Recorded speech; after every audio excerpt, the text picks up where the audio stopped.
mine. I brought it with me.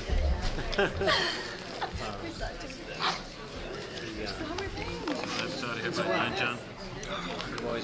Yeah, I think I will if it's just the amount of people that are here. We could have fit this in the studio. Yeah. I know. But you never know. It's not baby emoji running around like And you don't have any people roaming around trying to find a parking spot. I pulled in and I was going out. Have you been making? I was worried for this. Hope there's something Got my turkey. on here. I was very glad to see everybody going to the high school. Double break. I almost could have walked from home. Do we don't have a little button. I got one again, man. This is here, Rick is here, Jeff is here, Landry's here, Karen's here, Mac is here, Charlie's here. Is Matt here?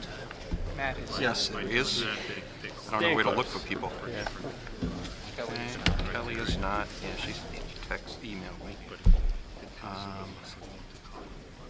Let's see. Oh, we have 2 spots to vote? No, we only have 1 spot.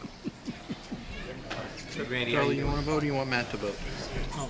You want to? That seniority gets you that. Okay. You ready?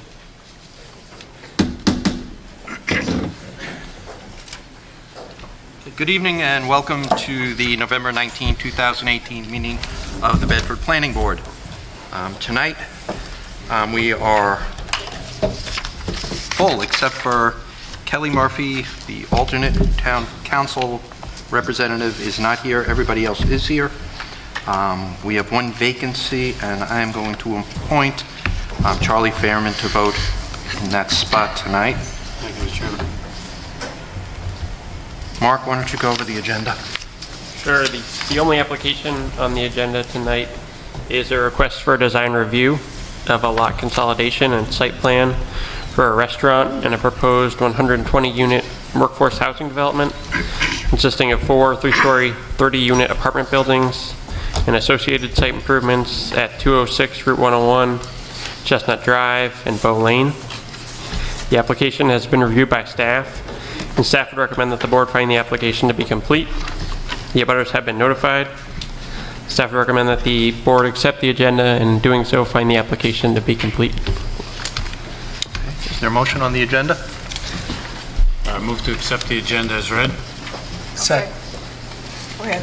I'll second. All in favor? Aye. All opposed? Okay, agenda is accepted. First item is 206 Route 101 LLC and Bow Lane Bedford LLC owners. Request for design review of a lot consolidation and site plan for a restaurant and a proposed 120-unit workforce housing development consisting of 4 3-story, 30-unit apartment buildings and associated site improvements at 206 Route 101, Chestnut Drive, and Bow Lane. That's lots 2022-14, 2099-1, 2099-2, 2099-3, and 2099-4 in the commercial zone. You're up. Good evening, Mr. Chairman, members of the board. My name is John Cronin. I'm an attorney from Manchester, and I've been working on this project for some time. I did attend the conceptual hearing months ago. Didn't have much, if anything, to say, but I was present and listened to the commentary. With us here tonight are the project principals, Dick Anagnost, Bill Greiner, and Brian Michael. Tom Boucher is not with us, but he is a principal in this project. Also with us here tonight is Chief Engineer Bob Duval and Tom Burns from TF Moran, who is the designer on this project. The matter before you tonight is a design review for the project known as the Residences at Bow Lane. This project proposes 120 residences on the parcel of land at the end of Chestnut Drive. There will be a workforce housing component to this project as required by zoning. It's a 25% requirement, which would result in 30 workforce housing units. There has been some discussion and some controversy in the public about the workforce housing units and the preference not to proceed with any workforce housing units. We recognize that it's required. We recognize that it's a vital need in New Hampshire, but during this process, if the planning board would like us to forego the workforce housing component, we would be willing to take a look at the plan and restructure it to exclude the workforce housing component. As this board knows, workforce housing is recognized in the enabling statute. The state of New Hampshire said that there is a vital need for workforce housing to provide housing opportunities, job retention, and job attraction for the people of New Hampshire. The enabling statute also states, expressly states, that no zoning ordinance, planning regulation, or land use regulation should be unreasonably interpreted or enforced to deny, restrict, or diminish reasonable workforce housing opportunities. With respect to this particular project, it's important to note that apartment use is allowed on this site. It's allowed by the zoning ordinance. There have been questions about density. Initially in the staff report, there was discussion about approximately 98 units. There's been some discussion about 95. The master plan recognizes that in areas where sewer and water are going to be brought, there should be increases in density. This project contemplates that it will be serviced by sewer and water. We also have a question, and in the feedback we're interested to know what the concerns are from a health, safety, and welfare perspective if this project were to proceed at 95 units versus 120 units. You may recall at the conceptual hearing there was discussion about 114 units being the benchmark for the gas company to bring gas to this particular site. That's something that's been discussed with the school district, as we recognize that that's an interest of theirs to bring gas to the schools. During the conceptual process, there was some good feedback, some things that you asked the applicants to work on. Since that particular time, the drainage calculations have been completed. There's been ongoing discussions with the school district and some meetings about sewer and gas. The elevations which were requested at conceptual have been at least preliminary designed, and there's some elevations that we can show you tonight. The traffic study has been analyzed not only by TF Moran, not only by your consultant, but because of the many comments and concerns at conceptual about traffic, we thought it was appropriate to undertake our own peer review. The applicants went out and engaged Steve Pernaugh, who this board has heard from many times. He's well recognized throughout the state, to analyze the various traffic reports and render his opinion. Steve is with us tonight and can comment on his review. There's been some further work with respect to the water and the sewer design, and the wetland study has been completed. So you know what is pending. Currently pending is a wetland variance scheduled for next month at the ZBA. There's also the density variance, and there's also the appeal of the administrative decision. We've had some exchange and dialogue with Ms. Hebert about the density. We understand her calculation and how she arrived at it by removing some of the footprint of the Shorteez and the parking area. When we look at the ordinance, we don't see any express language regarding a deduction for existing space and recognize that it's a mixed-use area. We know that's a matter for another day, and we'll continue to work with Ms. Hebert on that issue. But I thought it was important for you to know that as we engage in the back and forth that's appropriate for design review. You should also be aware that a state wetlands permit is pending, and we expect that process to be progress. And finally, with respect to the abutters, the Dumases, Mr. Sokol, Attorney Sokol, who represents the Dumas family, appeared at the conceptual hearing. My recollection is that he stood up and said he wasn't taking a position, but he wanted to make sure that in this process, his client's rights were protected. We've had occasion to have numerous communications with him, a sit-down meeting to go over the details of this plan. We're here tonight in part because Attorney Sokol authorized this particular hearing to go forward. We're happy to report we're making progress and have the skeleton and at least some progress towards a definitive agreement. And we expect that that will be forthcoming with respect to the layout that you will be shown tonight of Bow Lane. Having summarized some of the background, I'd now like to turn it over to Mr. Duval, who can take you through the plan and show you some of the details. Thank you, John. My name is Bob Duval. I'm engineer with TF Moran, and I'd like to start off with an overall view here, just showing where the project site is in relation to the neighborhood. As you can see on this plan, the site here is in the center. These little orange lines that you see are lot lines. These are the 4 lots that John talked about, comprising the apartments parcel, and this is the Shorteez parcel here on the left-hand side. This is Wallace Road off to the left, and of course 101 at the top. And this is the high school, of course, where we're sitting, in the lower right. And this is not an inset. This is just surrounded by this orange property line. This is where it is actually in relation to the site.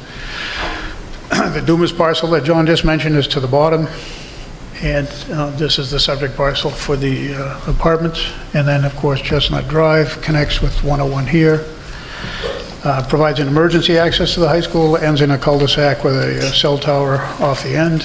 And then there's Bedford Village Shops here along 101. Some office buildings here on the west side of Chestnut Drive, and a couple of other office commercial users. These are retail commercial users here along the frontage on 101. So just to make a brief comment in regard to density, the question has been brought up. You can see here from a global perspective, we really don't have a density issue. The site is surrounded by commercial properties here in the front, and this large high school institutional use here in the back, some conservation land here to the southwest, and then a large open parcel to the south. That's the Dumas property. So when we talk about density, unit density, it's not like there's going to be hundreds or thousands more residential units here added, because this land is already commercial surrounding it on 3.5 sides, if you will. This residential density, if you take the area of the neighborhood as a sort of a large mixed-use district, then the residential component is small in comparison to that area. So let me call up the site plan here.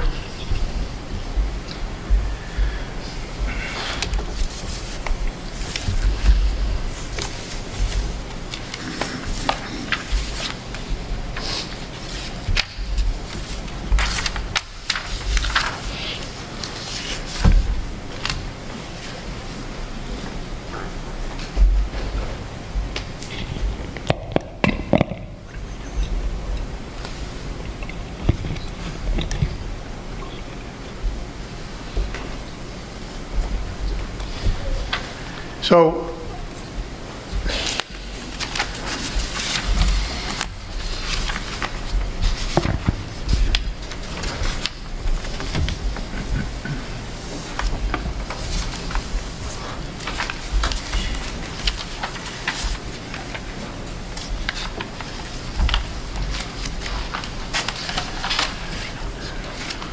this being not the planning board's usual computer, it's taking a little learning curve here.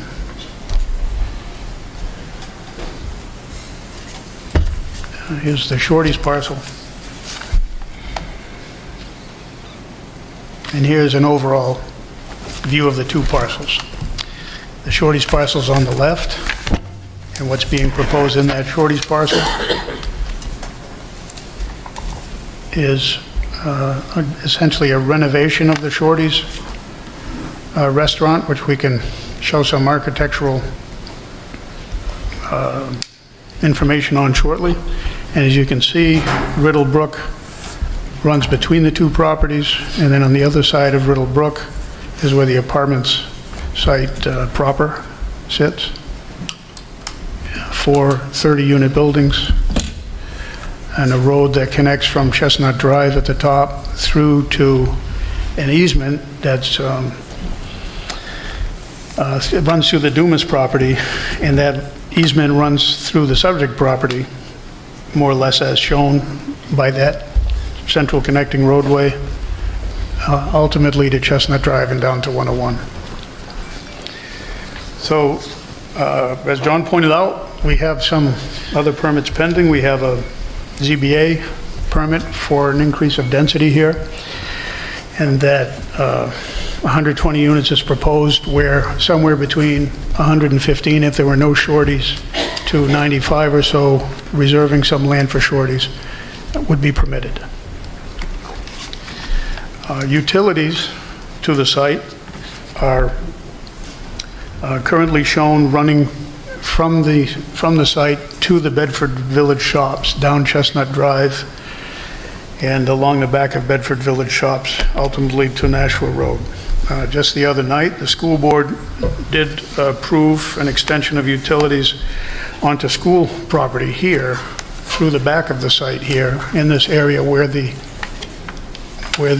site abuts against the school property, allowing a somewhat easier connection for utilities in the back. Through the middle of the site, another reason we're going to the zoning board is that in the middle of the site, through this roadway, which is actually an old railroad bed, there's some isolated pockets of wetlands that need to be filled to construct this roadway. And so we're going to the zoning board for that part of that wetlands that actually runs off the roadway, because this board actually has jurisdictions over the wetland fill in the roadway in that conservation zone. But the zoning board would be looking at this a small fill of 1,000 feet of a total of about 6,000 feet that would be off the roadway itself. We also have other permit applications that are pending in the case of the wetlands permit application for that 6,000 foot fill. And we have started on an alteration of terrain permit, but of course, the primary reason that we're here tonight is to get some feedback from this board to see if there's some suggested changes to this plan that we would like to incorporate before we actually finalize these permits. So we'd like to have your feedback on these things. But to show you what we've done so far, as John pointed out, there's been considerable progress made since the last hearing. This plan here shows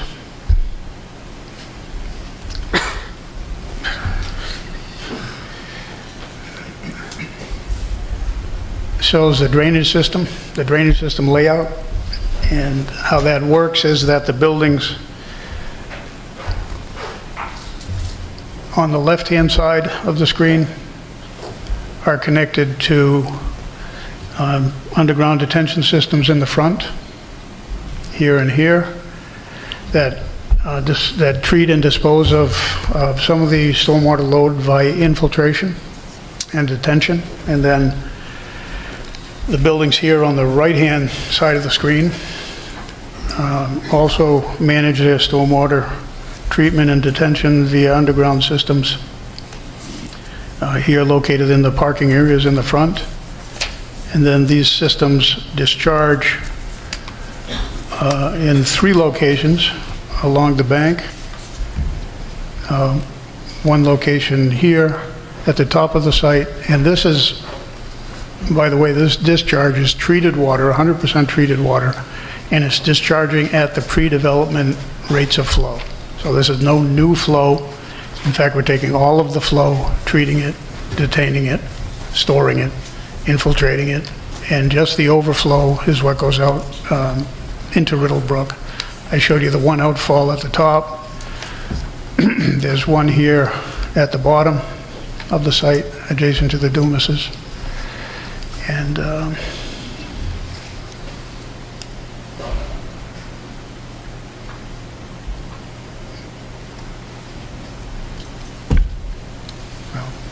third.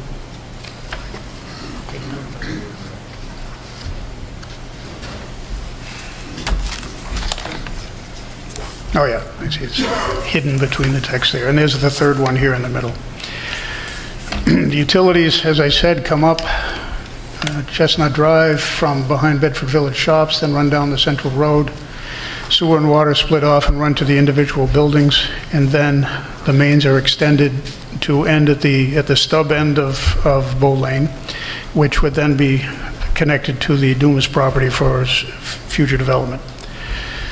There's been discussion of the size and capacity of these utilities, and we're still working with Pennachuck Water on the actual capacity of the water, but we have determined that at least at a minimum there is more than enough capacity in the sewer and water lines in Nashua Road, which is where both Bedford Village Shops and the high school go, to support this development and at least another development this size, if not more.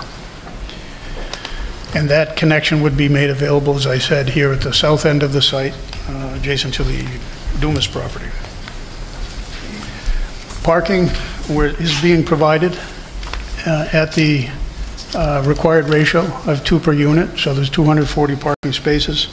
Approximately half of those spaces are covered underneath the buildings, which are 3 living levels and parking under.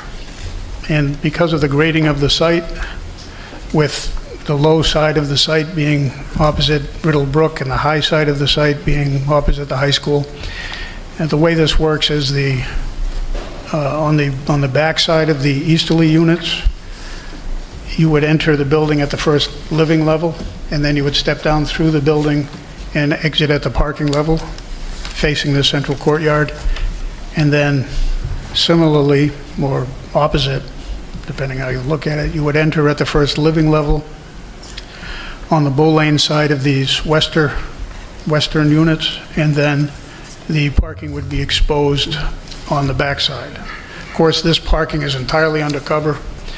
There's no drainage leaving that lower level. All of the drainage is collected, as I said, and run through the underground treatment storage systems and then outletting at pre-design, pre-construction levels towards Riddle Brook.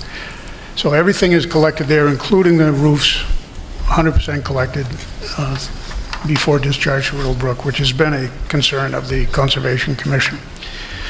The project complies with all setbacks, including wetland setbacks and buffers, and in particular complies with the wetland buffer from Riddle Brook, which is also of concern to the Conservation Commission. We're substantially outside that line. In the closest location, we are, I believe, 30 or 40 feet from that buffer line. And then also there's been a little bit of confusion about the flood lines, the flood zone, the floodway. And I have an exhibit here which I think can clarify this. The issue stems from the fact that the aerial maps that are published by FEMA are not accurate when you publish them, when you blow them up to the scale of this typical site plan. The aerial maps are at a much larger scale and are known to be inaccurate in most regards when you blow it up to the scale. And in this particular place, where the Riddle Brook is so narrow, it's particularly mismapped. So let me show you that other exhibit that hopefully will clarify everything.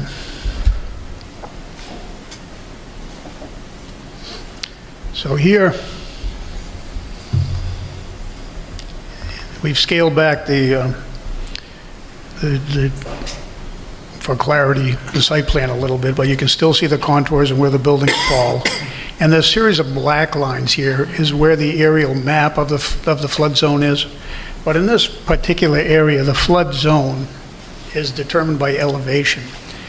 And the elevation of the flood zone is about elevation 229, whereas the elevation of these buildings on the top of the existing hill and so forth is at elevation 250 or even 260.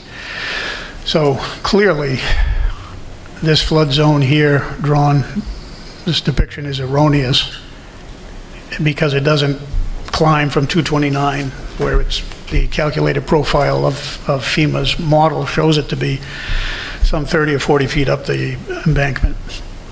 In fact, in some parts, the mapped flood zone actually falls, Riddle Brook falls outside the mapped flood zone. That's actually happening here.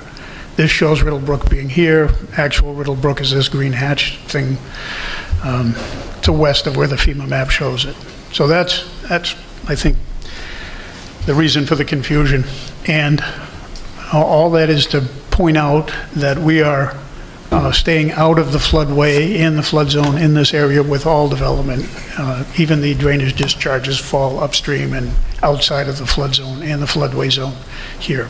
What's just for, as a point of information, and this board has probably seen this in the past, what happens in these conditions is that a application to FEMA is submitted for a correction. It's called a letter of map revision. And that correction to the line, which is based on a more detailed survey, is reviewed by FEMA, ultimately accepted by FEMA, and then they issue a revised flood map. So the flood zone, the 100-year flood zone and the floodway would be revised to fit where it belongs as part of this project in this area.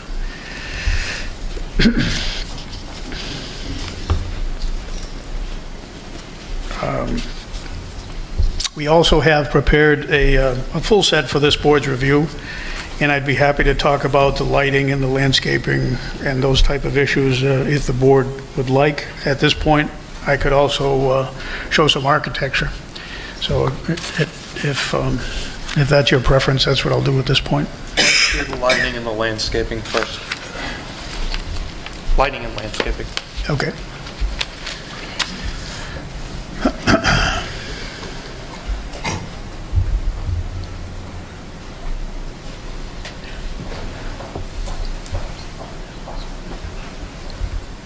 This thing is awful.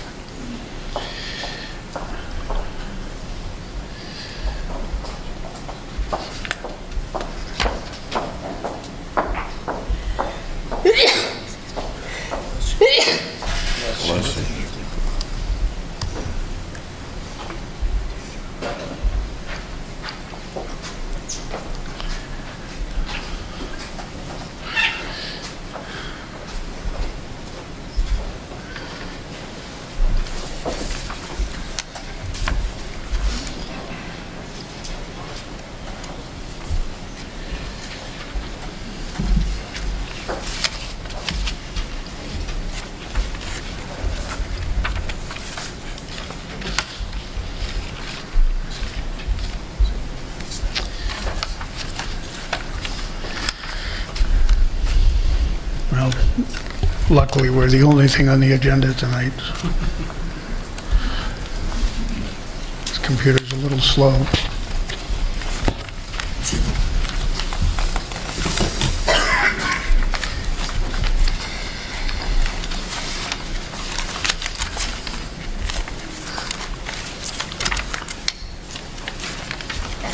There we are. All right, so here's the lighting plan, which is a very conventional lighting plan. 2-foot average, foot candles in parking areas, a little tighter, closer to the building, or a little brighter, closer to the building. And as you can see, most of the lighting is interior facing in the courtyard into the surface parking and the central courtyard. So there would be, well, there is no light spill outside of the property line itself. All of the ISO foot candles, which you certainly can't see at this scale, drop off to 0 at the property lines. And the lighting would be LED style high efficiency lighting, as you can see, which we have a little bit here on the left, sorry, on the right of the plan.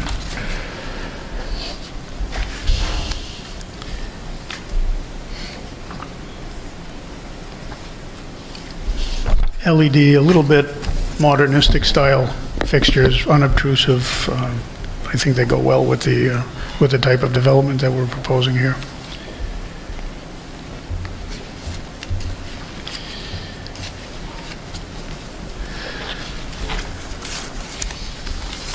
Now moving more swiftly to the landscaping plan.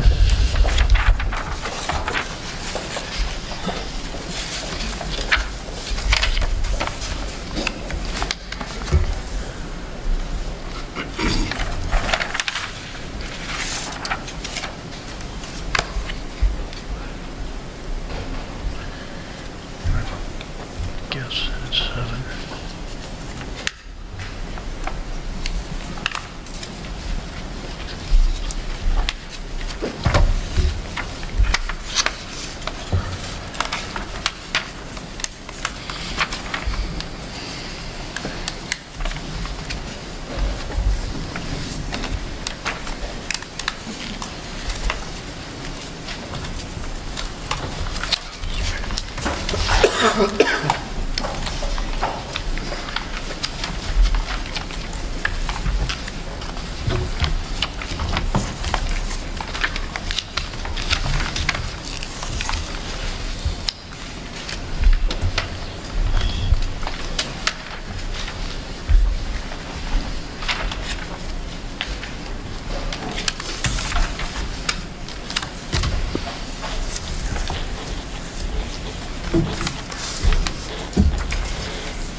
You're looking for landscaping, Bob? Yeah, Page 14, sheet 14? thank you.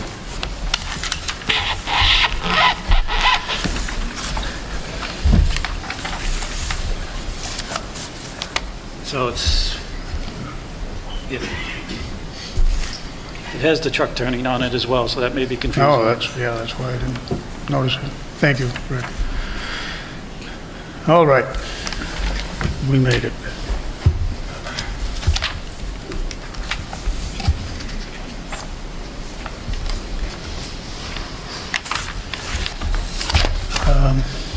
So we have the required street trees down here through the center of the site. As you can see, there's a row of plantings running down here through the site. And you know, I have this in color, so I should have just gone right to that to begin with. So here we have a row of street trees running through the site. There is natural buffer to the west and to the north, and to some extent to the east between the high school and the development. However, the grading and construction of the site does occupy most of the site along the south property line and also on this northwest property line. So the plantings here proposed are running down the middle to soften the streetscape, and then plantings between the buildings, and plantings features including a playground and a little dog park feature here in the central courtyard, as well as foundation plantings along the buildings.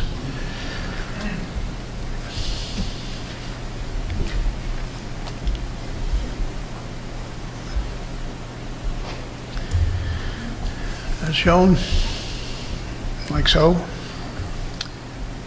and a little shade shelter here as well in that central courtyard. Any questions about these plans so far? Questions?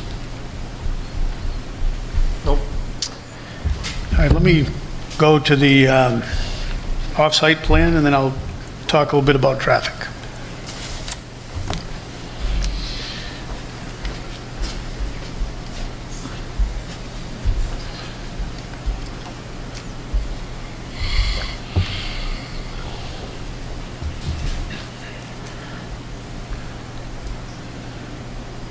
So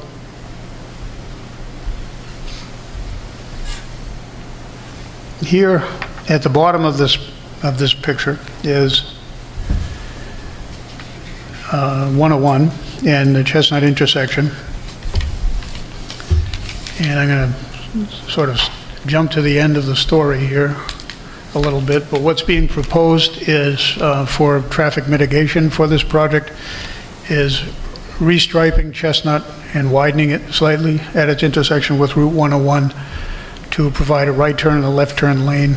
And as we'll discuss in a moment, that effectively mitigates the additional traffic that's related from this apartment development. What's shown here, this off-site improvement is shown superimposed on the future DOT build-out here. So you see that the DOT build-out has 4 lanes, actually 5 lanes in front of the site, shoulders on each side, sidewalks on each side, 2 travel lanes on each side, and a left turn lane with about a 200-foot bay. And this is independent of this project. This is just being built whether or not this project goes ahead by DOT as part of their improvements for this section of 101. And what this plan also shows is the utilities that I talked about earlier coming down from the development site along Chestnut Drive, and then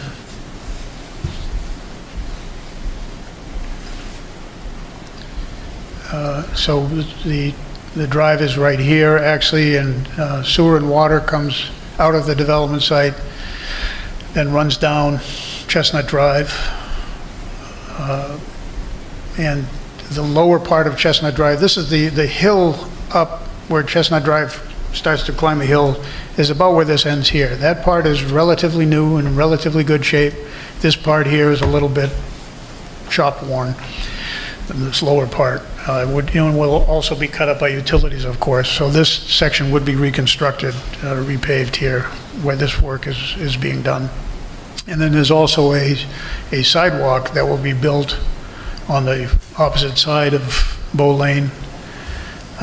Chestnut Drive, from Bow Lane all the way down to the intersection with the NHDOT sidewalks at 101. So those are the off-site improvements, both utility and roadway improvements. And this, of course, presumes that the utility connection will go through Bedford High School. If in fact it goes through, Bedford Village Shops, if it goes through the high school, then in addition to water and sewer, which would be connected at the back of the site, which we talked about earlier, there would also be a gas connection coming all the way up County Road from past McKelvey School, serving the schools and SAU and individual abutters along the way as they may choose to connect, and connecting to this apartment, and also being available for extension, as will the water and sewer be, as we just talked about. So getting back now to traffic, currently on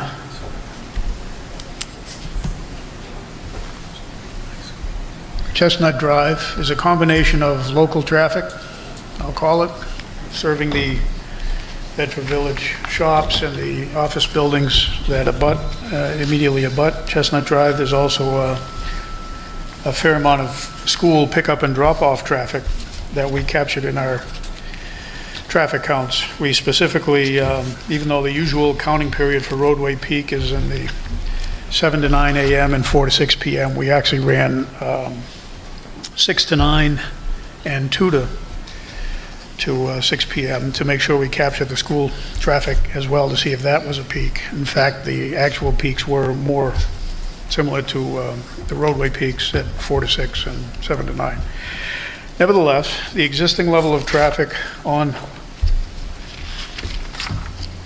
Chestnut Drive in the AM is roughly 200 trips.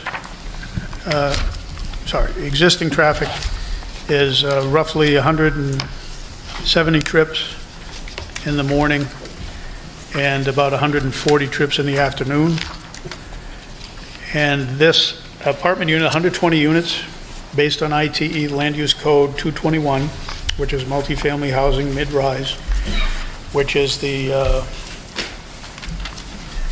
perhaps best studied of the land use codes in the ITE for residential uses. We have lots of previous studies, a large database, and it's been recently updated for 10th edition as recently as last year. And those are the numbers that we've used for trip generation. The trip generation comes to 43 peak hour trips in the morning and 53 peak hour trips in the afternoon. Now this, when you add this to the traffic that I just talked about 200 or so in the morning and 150 or 60 in the PM, generates a total of roughly 240 and 200 trips respectively. When you do a traffic analysis of this using these numbers,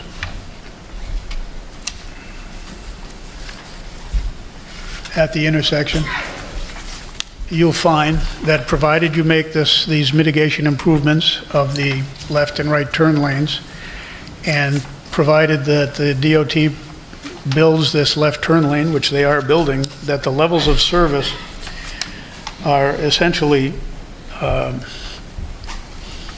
maintained across the development. There's a minor increases in delay of a few seconds. I think it's 5 seconds in the worst case, and minor increases in queuing. And generally speaking, we're talking less than 2 cars of queuing in the worst case. This is 95th percentile peak. The longest queue actually happens in the morning as people are exiting. And in any event, in all cases, the queuing, expected queuing in the left turn lane on 101 is 1 car or less, morning and evening peaks. And the expected queuing inside Chestnut Drive is less than 2 cars. And keep in mind, that's 95th percentile queue, which means only 5% of the time during the peak hour. In fact, it's really based on the peak 15 minutes in that peak hour is that queue length exceeded. So generally speaking, you're not going to see any increase over what you're seeing today. And in fact, in the no-build conditions, things are in some cases even slightly worse than they would be after these improvements are made. Now, I should point out that the numbers that I've just talked about with you are based on a revision to the study that was made. This revision was made at the suggestion of Steve Pernaw, who did an independent review of our study, just to make sure that this board was assured that this was the right information. It's being reviewed by a number of people, the town's own reviewer, as well as ourselves in the first place, and Steve Pernaw, who is also here and can expand on this shortly. And that all of us are in agreement about what the appropriate trip generation is and what the impacts are.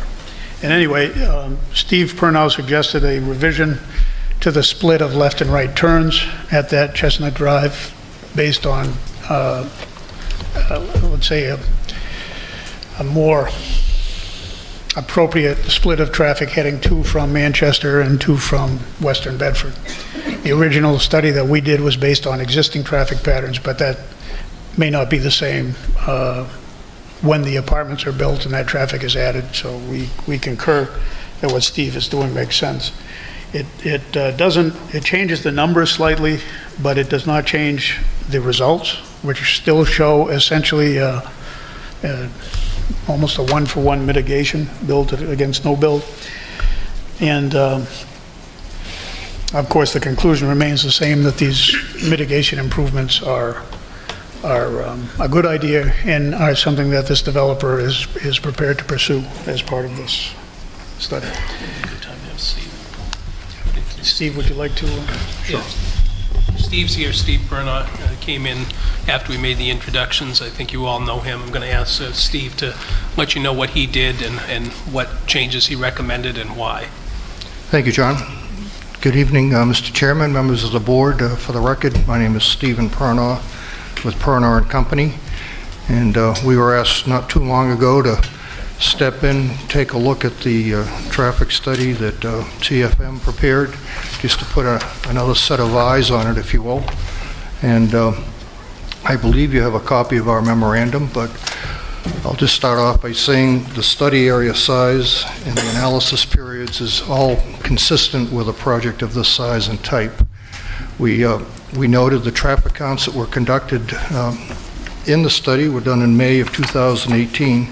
And we did a little bit of research in terms of what the DOT has for data for 101, and things correlated pretty well. So we're comfortable with the existing traffic counts.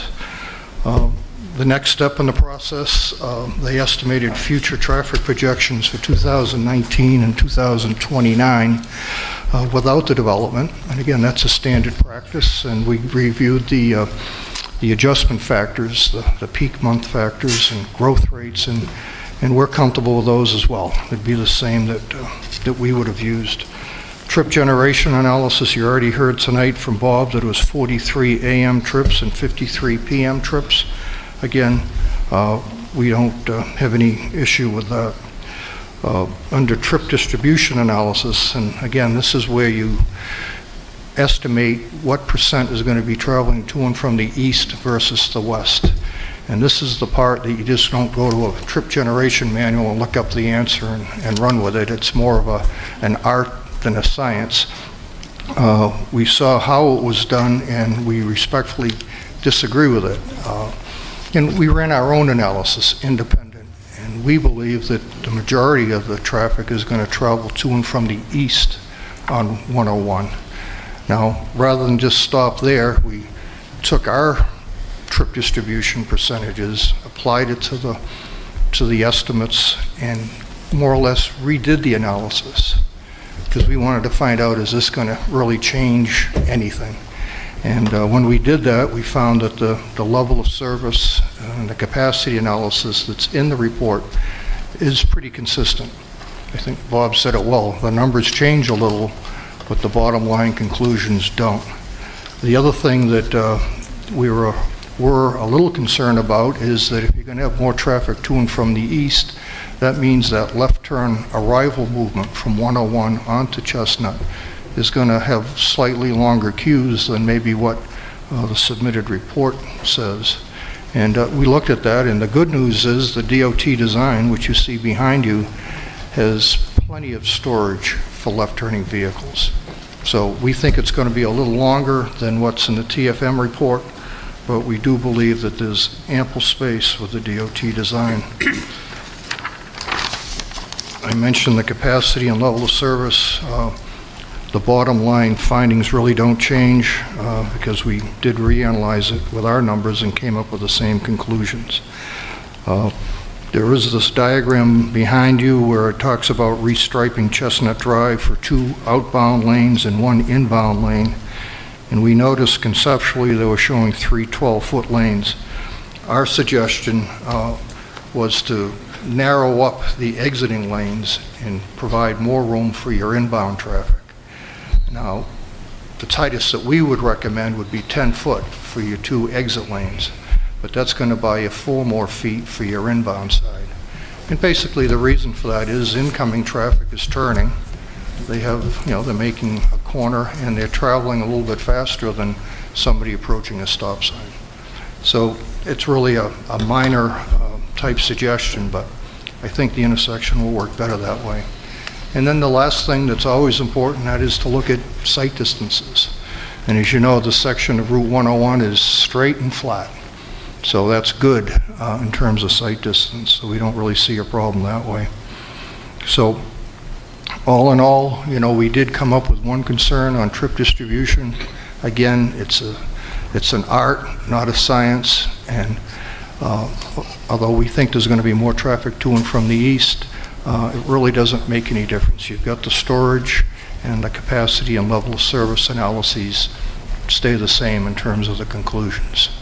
So I'm comfortable with what the study came up with for recommendations and findings, and we made a few of ourselves. The other Steve, if he took a look at traffic generated by alternative uses that were allowed by the ordinance, for example, office.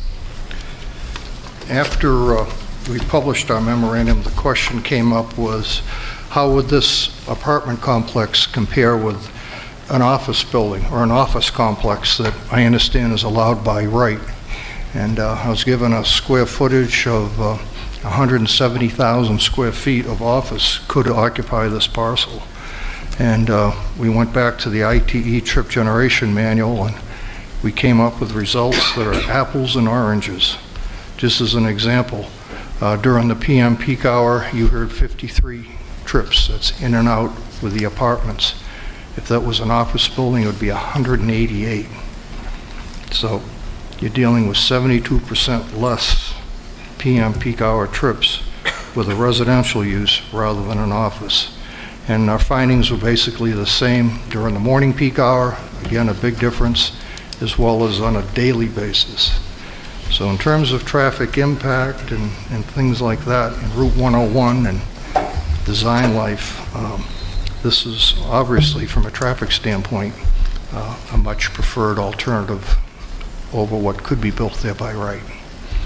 So that summarizes my short memo, and I can answer questions or however the board wants to handle it. I think I heard it, but I just want to make sure I did. You're saying that there's going to be 2 cars stacked up making a left-hand turn at a Chestnut?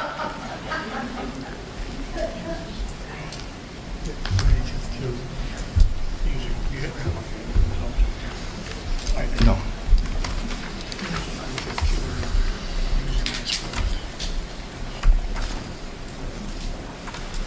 Is that the new numbers?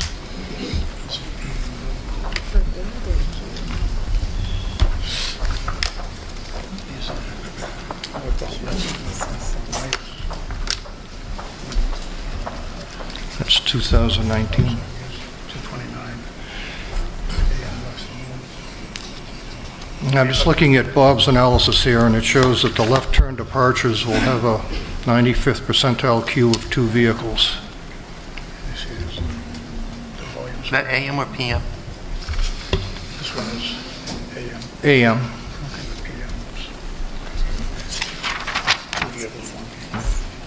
PM is basically the same, 2 vehicles. You know what they are now? Yeah, they are much longer now because it's a single approach. And that's the beauty of separating those approaches. The left turns can wait for their gap, and then the right turns can find gaps in the eastbound stream. Another advantage of the new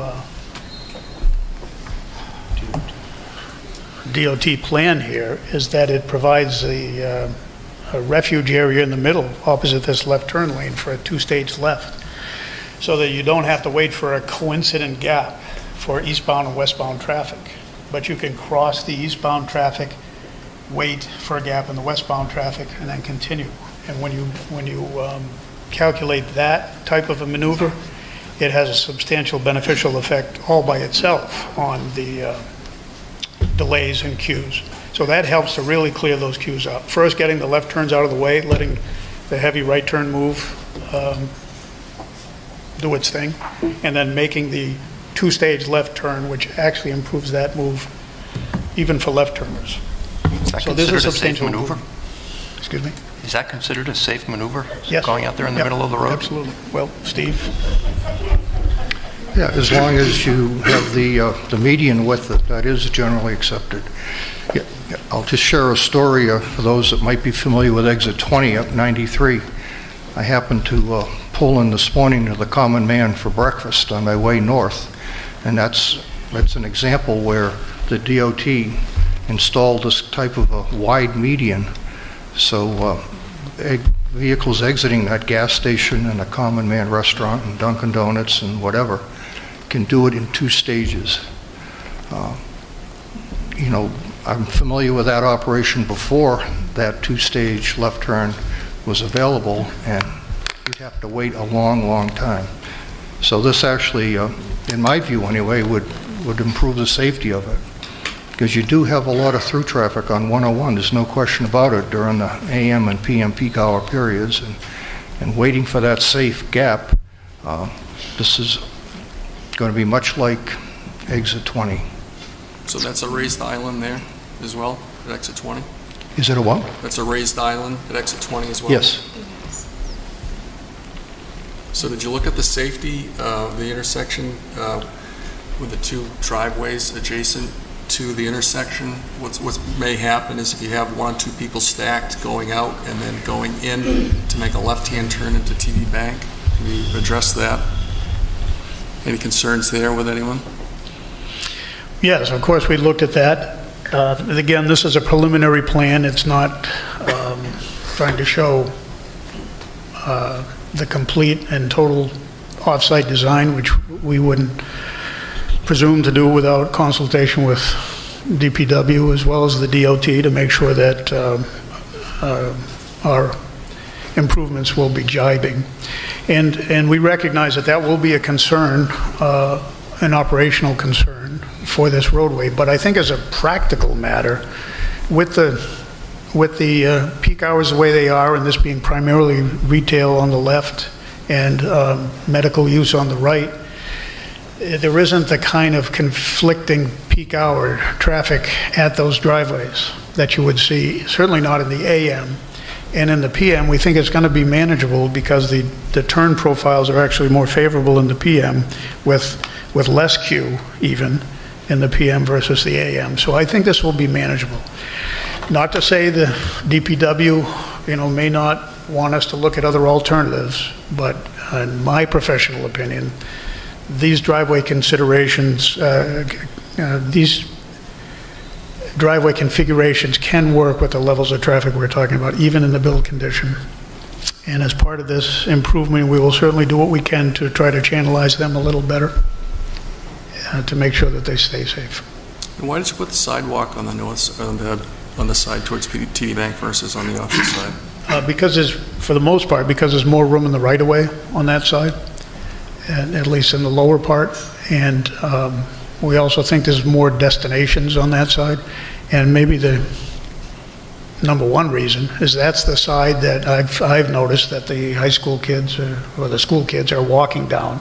Some of them are actually walking in the woods and heading to the back of the Bedford Village shops, but that seems to be the side that they favor for walking down Chestnut Drive. So I think it makes sense to connect that up on that side. Do you have to discuss this with DOT? Yes, we've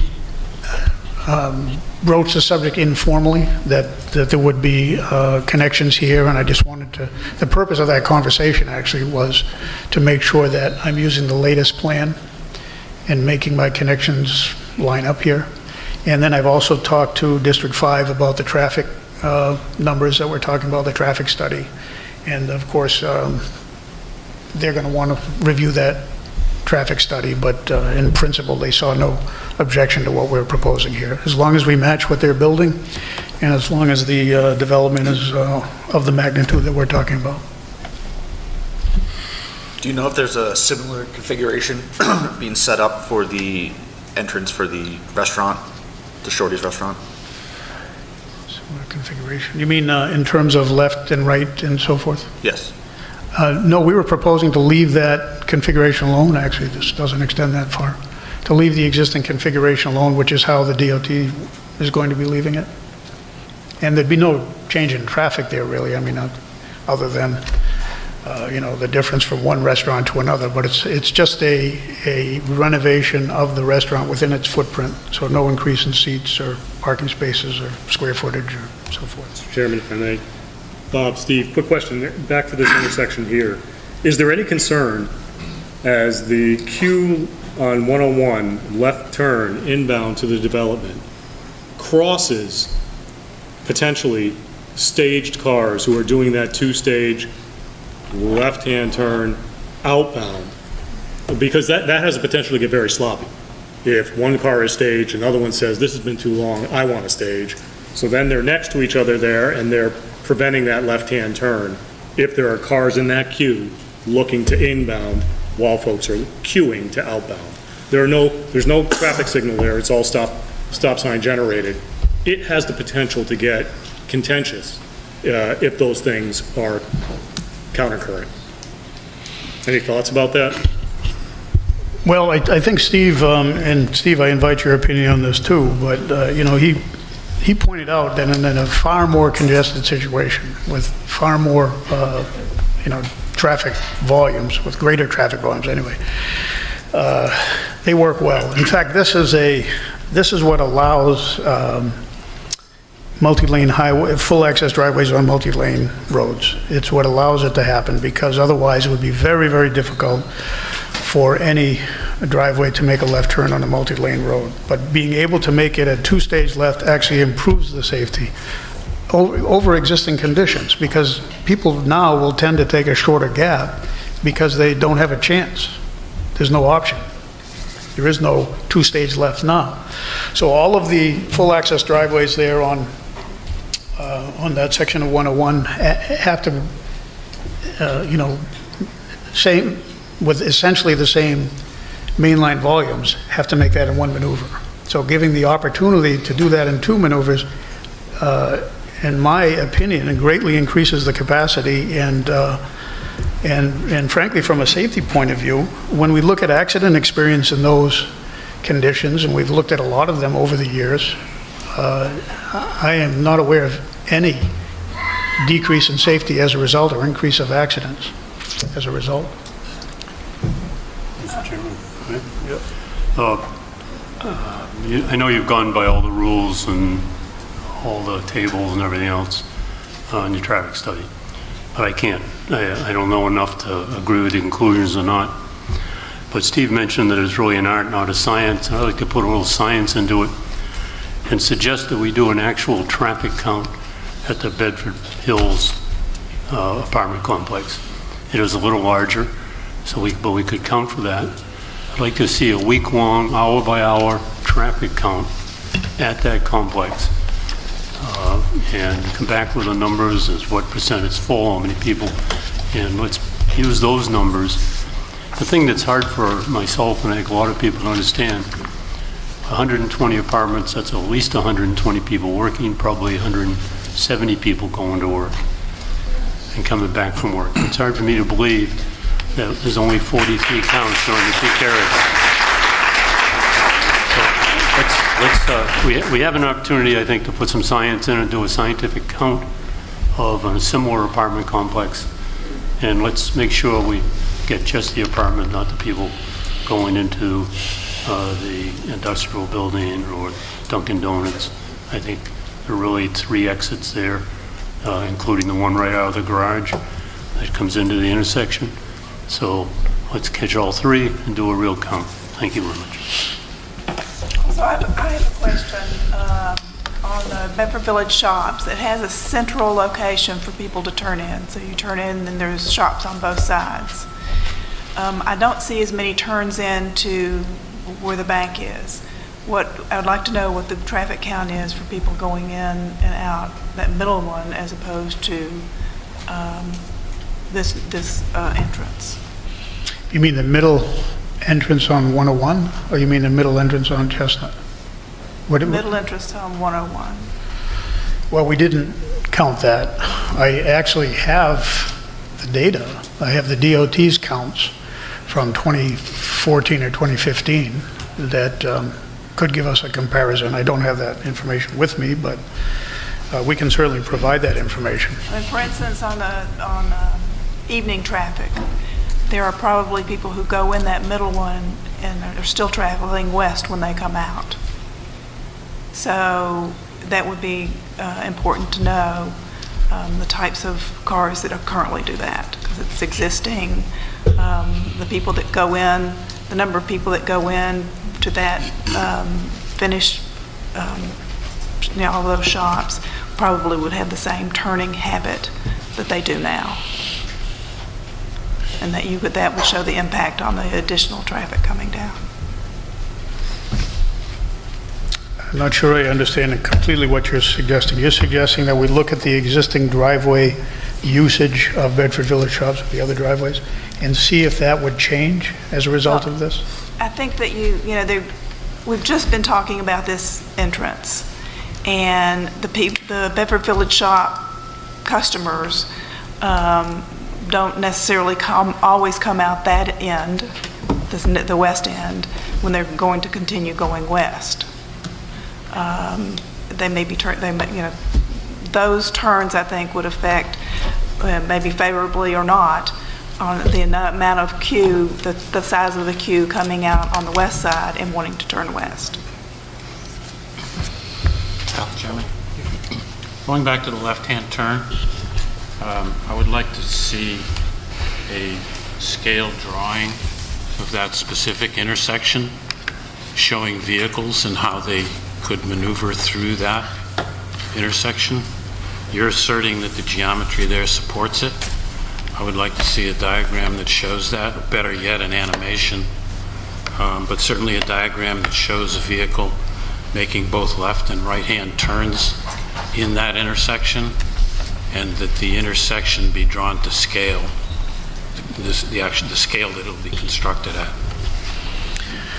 Well, this one is to scale. Of course, we always draw plans to scale just to make sure that they're clear, and we'd be happy to do that. And I think your suggestion of showing an animation is a good one, and I think when we come back we can show an animation of how this would all come together. That might be helpful. One other thing I just want to mention before we move off the subject of traffic and safety is that we also check the existing driveway of street intersection of Chestnut Street for crash frequency, just to see if there's a problem there now. And it turns out that this location has less than the expected number of crashes. The expected number of crashes is based on volume, and it's really just a sort of a broad average. But it's a way of measuring the actual accident experience of a location against an average experience. When the local is greater than the average, it doesn't mean there's a problem necessarily, because it is a broad average. But when the local is less than that average, that's a good indicator that conditions are safe. I think in large part is because the volumes are relatively low at a couple hundred cars an hour max, and there's great sight distance there. So the crash experience today is low, and I would say that I expect the crash experience to stay low because we are actually improving the safety of that location concurrent with the DOT's improvements. John? Yep. You probably covered it, but did you take into consideration any traffic that might come north, the bank and the other businesses? They're going to come out to Chestnut and then make a right so they can get into the left not controlled, but the left turn lane at 101? Because we've had feedback that sometimes right now people have to do that or else they can't leave the bank or those other businesses. Well, they currently have and will continue to have a way of accessing the back of the queue fairly easily through this. Did you use those estimated numbers in your calculations? Well, we used the actual numbers in our calculations. We didn't specifically route, individual vehicles coming from the front driveway, but anybody who's doing that movement now is captured in the counts that we did take. And all of those drivers right now have the ability to use this back driveway. And Of course, in the future, we'll have so if there by chance is a maximum queue that's 3 or 4 cars long, or even probably up to 8 or 10 cars long, they can still get behind that queue by using this back driveway here. And that's not just TD Bank, but that whole development has access to the back as well as the front. Okay, thank you. Mr. Chairman, I had a couple too. Yep. What percentage of trip distribution did you end up using? I didn't hear the actual percentage, east versus west. I have the numbers, not the percentage, but it was, Steve, if you have the percentage, Andy, it was your recommendation. What I do recall, looking at the TFM percentages, is the majority was to and from the west. When we did our own little in-house analysis, we came up closer to 25% to the west, 75 to the east. Okay. Also, the intersection at 101, as you've shown it there, that won't require any changes to the 101 work that's currently taking place, curb lines, radiuses? Their proposed curb-to-curb width here at the throat is 36 feet. And that's why we just started out with 12, 12, and 12. That could be, as Steve suggested, that could be differently apportioned between the various lanes. But the DOT's building 36 feet, and that's what we used in our conceptual here. And my only other question on Chestnut, I think agreeing with what Mr. Foote said, the sidewalk seems to be on the wrong side of the road to me. If it was on the other side of the road, it would be on the side of the high school, it would be on the side of the housing project. There's, I believe I counted 6 driveways on the side of the road that you proposed a sidewalk on, and I believe only 3 on the opposite side. I guess it's a good question as to whether or not everybody leaving the apartments is going to the village shops or not, but to me it just feels like naturally it should be on the opposite side. We're not forcing the students to cross Chestnut. I know it's a dead end, so there shouldn't be opposing traffic, but just something to continue to look at and work with staff to I guess, decide what's the best route there. Well, we're certainly not married to one side or the other, so we'd be happy to work with staff on that. And the other reason I mentioned that was that when you get to the top of the hill, you have an additional crosswalk there. And I'm not sure what the sight distance limitations are going to be at the top of that hill. Yeah, the crosswalk at the top of the hill, mid-block essentially, I know it's at your site driveway, but it really looks out of place and not something that we would typically do. Okay. Anybody else have questions about? Robin, you have anything you want to say? Up to you. Go ahead. You came down.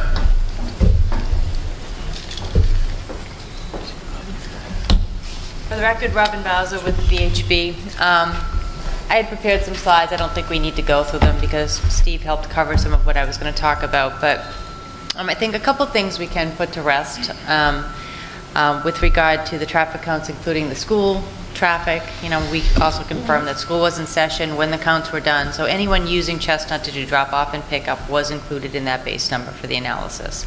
I don't disagree at looking at some additional trip generation.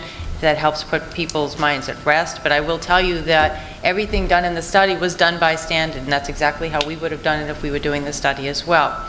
The numbers look low for 120 units, but the reason being not everybody leaves for work in the same peak hour, right? You know, I leave at 6:30, my husband leaves at 7:30. We're not going to be counted in the same peak hour. So that's why, you know, we're analyzing 1 hour of traffic. Traffic generation occurs during the peak hours over a couple of hours. That's why Bob says, you know, 7 to 9 and 4 to 6 are typically when you see most of the traffic coming up, but we're only analyzing that 1 peak hour. So that's why the numbers might look a little bit low. With regard to the safety and the geometry, you know, we had the same concerns as you. We hadn't seen that plan yet that Bob put up on the screen. We just got it delivered to us in a package on Friday. I haven't opened the package yet, to be quite honest with you, so we haven't looked at it. We do have concerns with the driveway location so close to 101. They are existing driveways serving existing businesses, so we need to make sure that they have the integrity that they have today. So that's one of the things we'll be looking at. The other thing we'll be looking at here is truck turning movements. There are currently trucks using that intersection, so we need to make sure that the intersection width and the radiuses of the intersection are wide enough to accept that truck traffic in and out. I think DOT was probably using 36 feet as their curb return there because they're assuming it's 2 lanes, 1 in and 1 out. So we might need to look at the fact that if it's going to be widened, what is DOT really going to be requiring there? With regard to the safety and the left turn movements, the two-step left turn actually really is an improvement out there. The state's been doing a lot more of that work. I'm pretty sure that every single driveway between Wallace and Nashua Road on this side of the street is going to be left open in the same similar conditions. So, you know, whenever you have an unsignalized driveway or intersection, intersecting a busy road where you don't require signalization, what you want to do is just make sure you're providing the best geometry and the best traffic control at those locations that you can. And that's what we'll be looking to do, working with the applicant throughout the rest of the process, is making sure that design is the best it can possibly be. And then I think the only other thing I wanted to mention is that, you know, before construction on 101, right, you had this nice wide intersection at Wallace Road, right, where you have 5 lanes on 101, but then when you got up to Nashua Road, you had this bottleneck occurring, right? So really not much you could do with the traffic flow between those signals in the past, but now with the DOT project being built, 2 consistent wide lane sections of 101 going all the way through from Wallace Road to Nashua Road, what we should be doing is also talking to the DOT about using the coordination and timing of those traffic lights to try to create some gaps in the traffic flow on 101, so it'll make it easier for traffic to get in and out of all of these driveways. And that's something they actually can do with advanced signal technology. Would that also apply to the intersection at Meeting House? Yes, yes, absolutely. Absolutely. While you're looking at trucks, don't forget that we'll have 4, maybe 5 school buses during each peak hour as well. Absolutely. If you had a special needs, you'd have 4 going to each school plus a 5th. So those also need to be considered. Absolutely. Any other questions for Robin? Just clarify, so a full traffic study would be done that would look at all those intersections that we just discussed? Has that been scoped out? So the full traffic study's been done for the intersection of just Chestnut and 101. I don't necessarily think you need to look at anything else along the corridor because it's just going to tell you that the project has no impact on it, right? And that's really because the volumes on 101 are so heavy that adding, you know, even a handful of trips in each direction isn't going to change the level of service. It's not going to change what DOT is proposing to design here. But what I would suggest is that you do take a look at the operations of those 2 first driveways on each side of Chestnut Drive. What is the traffic going in and out of that? You know, as a car turns in from 101 and wants to turn left into that driveway, what is that volume of traffic? Because if you want to see a simulation and see how it all really works together, well, then we need to incorporate that intersection into the model.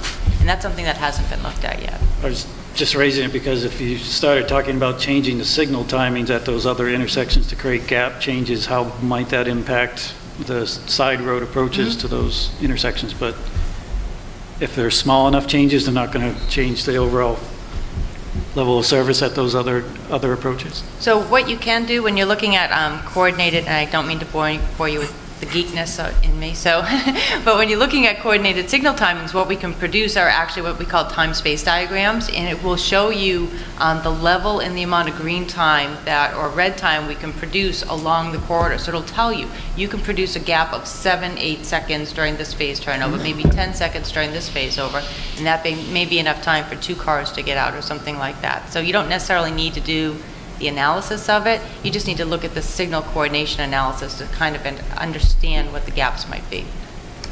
Just wanted to make sure if we make those changes that we're not further degrading Wallace Road or Nashua Road approaches to 101. Right. And I mean, that information is probably available from DOT if Bob wanted to take a look at it. At least for the opening year. Any other questions for Robin? Thank you. I guess the last thing on traffic for me is just, I don't believe we had total trips. I think we only had peak hour trips, and I think you usually do provide us total trips generated from a project, and I think that this might be helpful for the board and the public to see. Sure, that's easy to do. I would just like to throw out for the board's consideration, though, that, you know, a corridor study essentially, which is what Robin is talking about, I believe goes way beyond the impacts of this project. As she said, this is not, we're not at a signalized intersection. The nearest signalized intersections will see a very slight increase in through trips as a result of this project, which is probably less than the day-to-day variation in actual trips at each intersection. So, you know, I think that's probably unnecessary to be included on the back of this project. Understood. But we are happy to have that discussion, of course, with staff as this project goes ahead. Right. At this point, I would like to just go quickly through the architecturals here, or slowly, as the board may wish.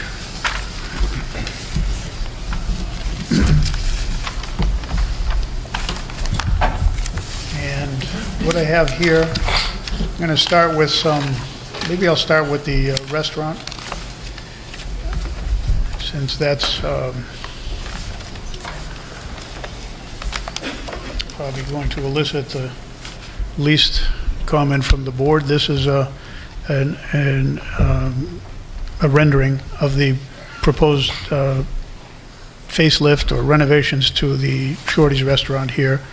The idea is to rebuild the restaurant essentially on its footprint with some ADA improvements to the front steps and to the accessible parking, and then a reconstruction or a repaving or an overlay as appropriate of the existing parking lots within their existing footprints. So there'd be no added impervious other than a trivial amount with stairs and ramps associated with the new front entrance.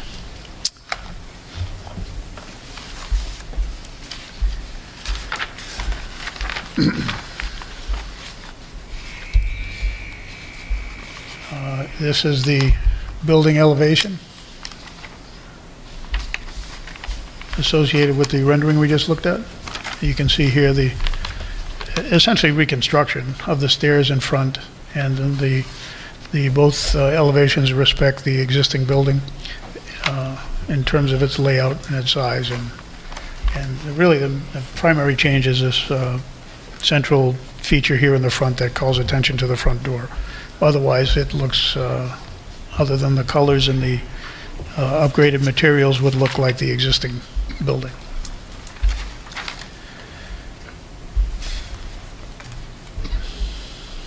And finally, here's a floor plan, which is showing the existing floor plan and the proposed floor plan superimposed on top. A little bit of change out here in the front, but nothing, no other significant changes to the existing building. So, with that, I will move on to the apartments, and I will start with color elevations here. And these buildings are essentially identical, or almost identical. As I talked about when we first talked about the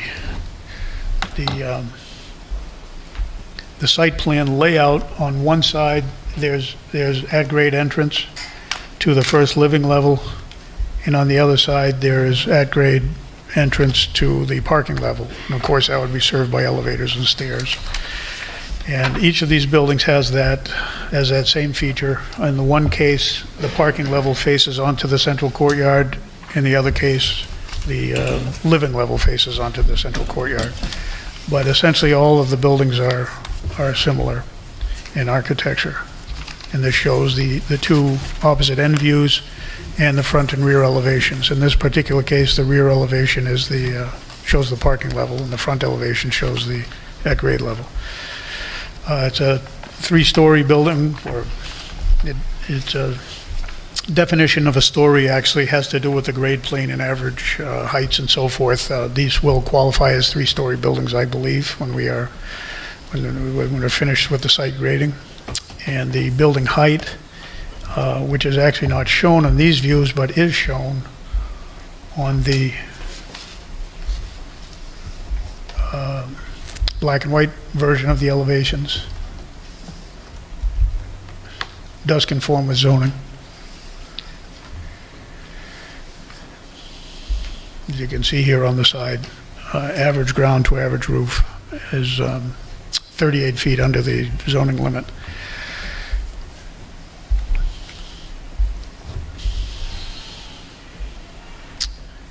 I do have one more elevation view, which, as you can see there, basically identical.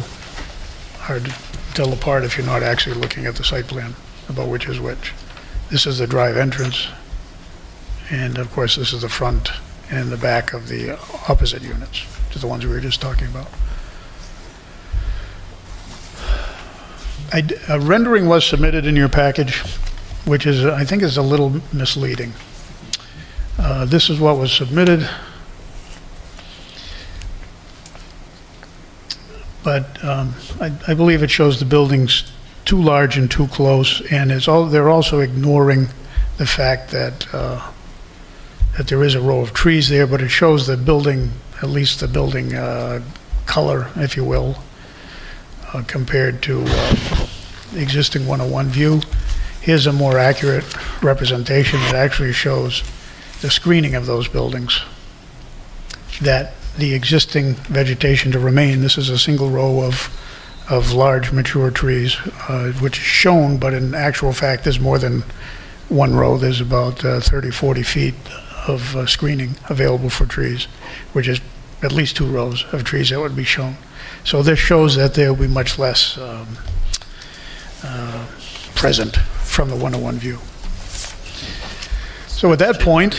That's changed from the picture you showed us.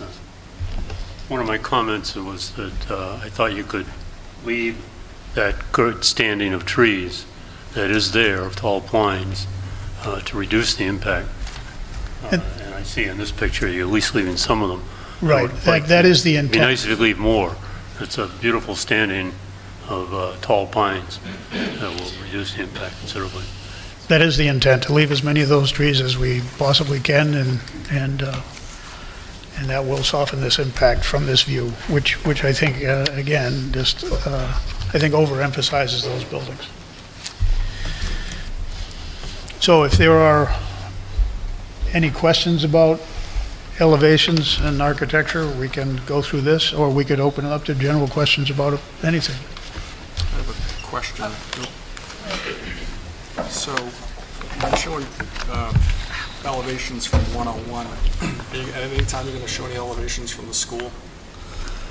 We don't have an elevation from the school, but I do have a view from Chestnut Drive onto Bow Lane, or looking up Bow Lane. And again here, these are, of course, are prepared by an architect who's trying to minimize the landscaping blocking his buildings. So I think, you know, these trees are very sparse here to show more building. In actual fact, there will be more existing, and the proposed landscaping is a little more robust than what's shown here in this view. I don't have one from the high school. The reason I ask, if I looked at page 7 of 24, just trying to get a feel for this. The parking lot elevation where you and I parked appears to be about 280. Sounds right.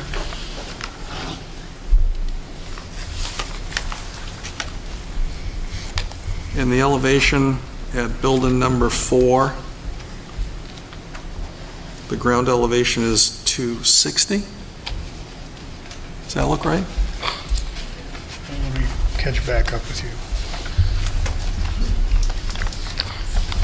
Yeah, 259, 260.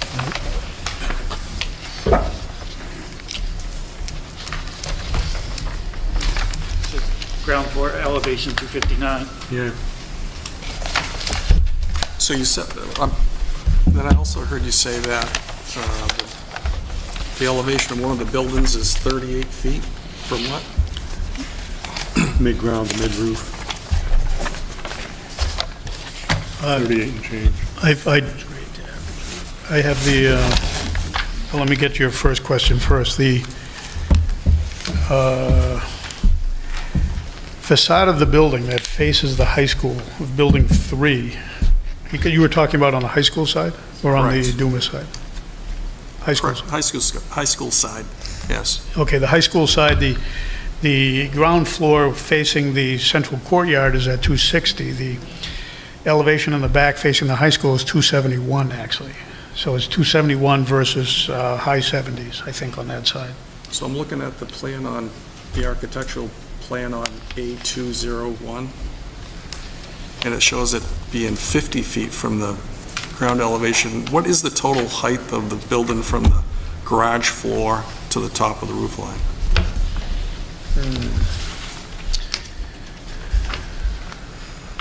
Well, it's approximately 50 feet.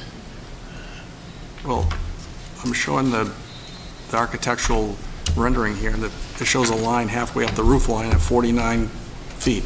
Yes. So is it? Oh, you mean the absolute height? Yeah. To the top. That roof,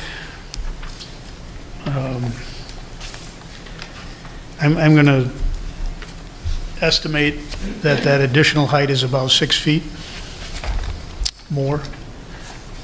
So it's about 56 for about feet? 12 feet of total roof height. But of course, this is just an estimate based on these elevations I see. But the height of a building,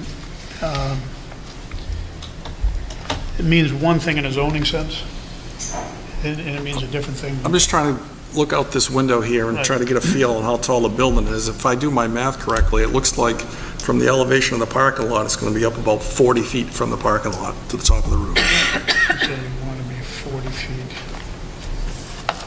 Yeah, within, as a rough order of magnitude, yes. Okay.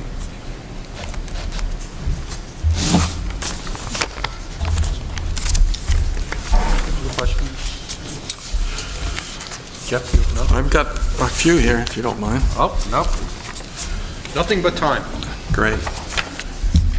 So, Bob, I was going through the meeting minutes of the Conservation Commission, and I won't go into the drainage details and some of the concerns that were shown at that meeting, but on page 2 of the meeting minutes from October 23rd, it says, Mr. Duval says that the floor drains in the garage will be discharging into the sewer system, including all leaking fluids from cars and melting snow, spilled liquids.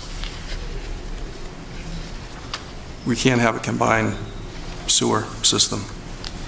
So that needs to be treated in your stormwater management plan. Well, first, is the floor, that was a question about how floor drains would be treated. And we're not proposing floor drains. I don't think we need floor drains in this type of a use. There's not enough cars. It can be just cleaned up with a mop and a bucket. There would be no discharge to the outside. It changes from jurisdiction to jurisdiction, but most jurisdictions require that if there is a floor drain in the garage, like a floor drain anywhere else in the building, it'd be connected to sanitary. So that's where that's coming from. But remember, this is 100% undercover, so there's no rain. There's no stormwater. And just that, I think that there will be a prohibition of floor drains hooking to our sewer system. Because essentially it's a combined sewer system, stormwater sewer system. Oh, the existing system is combined system, is what you're saying? No, it will be. This is what you're proposing. If the drainage from the floor in the buildings goes into our sewer system, then it's a combined system. It's not a sewer system, which I'm told is prohibited. Well, building floor drains, generally speaking, are considered part of the sanitary system. 1. 2, there will be no floor drains in this garage because they're unnecessary. And I guess 3, all of the other floor drains, like in a maintenance area or in a bathroom or so forth, would be connected as they always are to sanitary. I had a few other things, if you don't mind. Yeah, so I was somewhat confused on where is the sewer coming from? Is it coming from the high school, or is it coming from Chestnut in the back of the village shops? Which way is the sewer coming from? Right. When we prepared these plans, the high school, the SAU had not yet decided whether or not to allow extension of the sewer, the school sewer, to this project. They've since approved that, so we now have 2 options. But what's shown on this plan shows a connection to Bedford Village Shops, which would be a gravity sewer collected on the site in a pump station between buildings 1 and 2, and then a force main from that pump station that goes up over the crest at Chestnut Drive and then downhill, joining up with the Bedford Village Shops force main in about the middle of that development, and then those flows would combine Bedford Village Shops plus this development up Nashua Road to the gravity manhole at the crest. So you're proposing no work on Nashua Road? It doesn't need to be because it's already there. Good. As part of the Bedford Village Shop improvements. If we go that route. If we go the other route, of course, there'd still be no work on. When are we going to know? I'm sorry? When are we going to know which route it is? Well, there's still geotech that needs to be done. Dick Anagnost, Mr. Chair, for the developer. There's still a bunch of geotech work that we need to do in order to determine depth of ledge. We haven't determined the exact route to come from the school yet.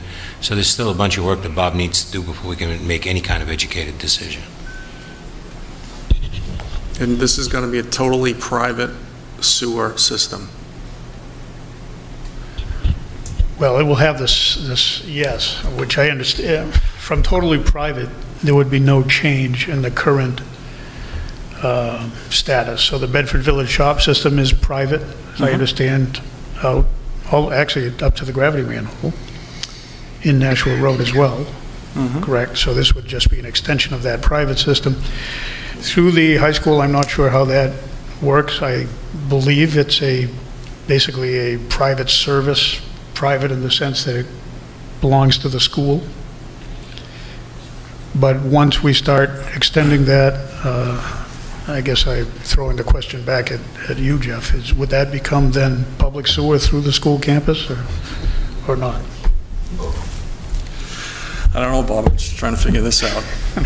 And what about the water? Which way is that coming from? Water would come either behind Bedford Village Shops through extension of a private service served by Pennachuck right off of a tap off of Nashua Road down by the Bedford Village Shops back driveway. So that would be an extension of that. Or if it comes from the high school, it would be an extension of the 12-inch line that comes actually right behind us here. And at that point, and I'm not 100% sure of this because the discussions with Pennachuck have only been very preliminary, but I understand, and Dick, maybe you could correct me on this if I'm wrong, but I understand that would become a Pennachuck public main. And the responsibility for the maintenance of that would then fall on Pennachuck rather than on the school when it connects beyond the school.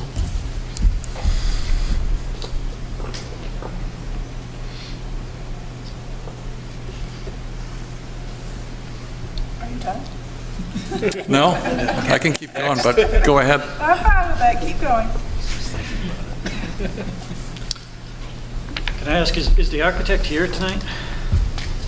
He is. I'm trying to understand what architectural style we're trying to achieve and what this is modeled on and why the change from the conceptual night to the plans we have tonight. They're just different in different ways, and I'm not sure why the changes were made. And I do believe there's a long ways to go before it's compliant with our architectural guidelines in terms of roofline interest and variation of the walls and so forth, but love to understand your concept here.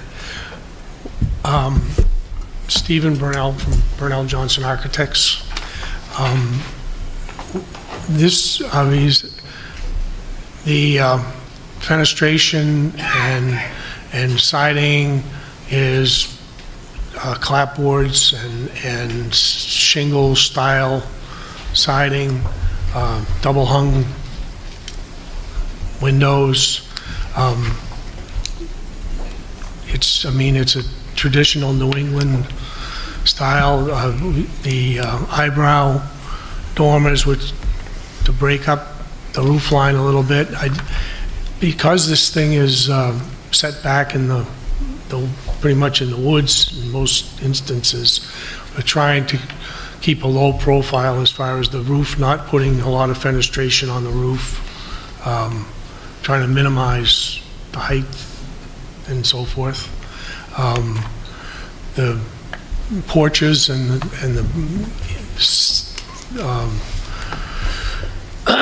mechanical systems come out from the building about 7 feet, creating shadow lines and breaking up the vertical heights and so forth of the building.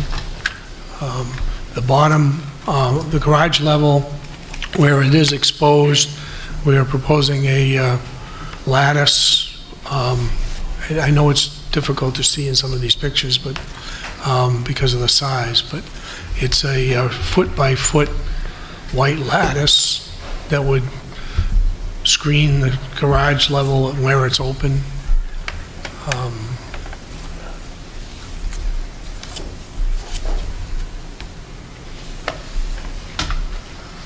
I just want to point out that it doesn't look like, I don't know if this is on, you mentioned the apartments would be set back in the woods, but most of the land around the apartments will be cleared. I just want to make sure the board is understanding the grading impacts to the site. So there won't be a lot of existing vegetation or trees left in the vicinity of the apartments. Well, I think there's more, I think there is a lot of, again, the rendering from 101 and that has been enhanced with the tree line that will be existing.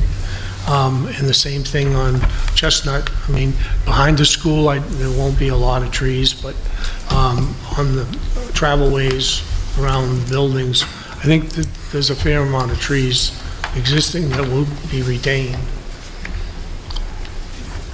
I agree with the planning director. The plan shows pretty much clear cutting from property line to property line, and the trees that are shown in the rendering tonight are trees on abutting properties, not this proposed project. It'd be great if there was a way that the proposed project was able to shrink in a little bit to be able to save those trees, to really be able to do that screening the way that rendering is suggesting that could become possible. But, I'd really like to understand the trees that were shown in that rendering, where they are on the site plan, because I don't believe they're on your site. Oh, there's a lot of things I think you can continue to work with staff. There was just a basic change between the concept architecture and this architecture that's here tonight, and I didn't understand why the change was made. The last plan looked more like the Bedford Hills, a little bit in terms of the layout and what penetrations went up through the ridge, not the ridge line, but the sill line. There's no variation in the actual roof line, the ridge line at all in the proposed plans. The concept plans had simple things like shutters on the windows. This doesn't, so I'm just trying to... traditional New England architecture means a lot of things, and the staff provided us with some images, maybe you've seen them, maybe you haven't, of other projects that look, for whatever reason, just more interesting. Maybe it's the colors, maybe it's the width of the trim work, maybe it's the depth of the windows or the height of the windows, or the just seem to have more interest in them than the current drawings. But I know you can continue to work with staff on refinement of the architecture. I think the eyebrow windows that are showing now don't do anything and actually detract. I don't think they help enough. I don't think they break up that roof at all, in my opinion. Okay. But I know staff can show you examples. I think even the Bedford Hills buildings do break up that line a little bit more. But. Okay. Chairman? Yep. On the architecture, I agree with the comments that are already made. Maybe it's the color scheme that's contributing to it, but it comes across to me as plain, boring, and frankly pedestrian. And I think it really needs something to give it a little bit of visual interest. I'm curious as to why we're committed to a peaked roof at that pitch, whether the pitch couldn't be reduced or the whole roof treated in a manner that reduces the visual impact, because that roof adds a lot of visual impact, a lot of visual mass to the elevation. My take on it right now is it needs a lot of work.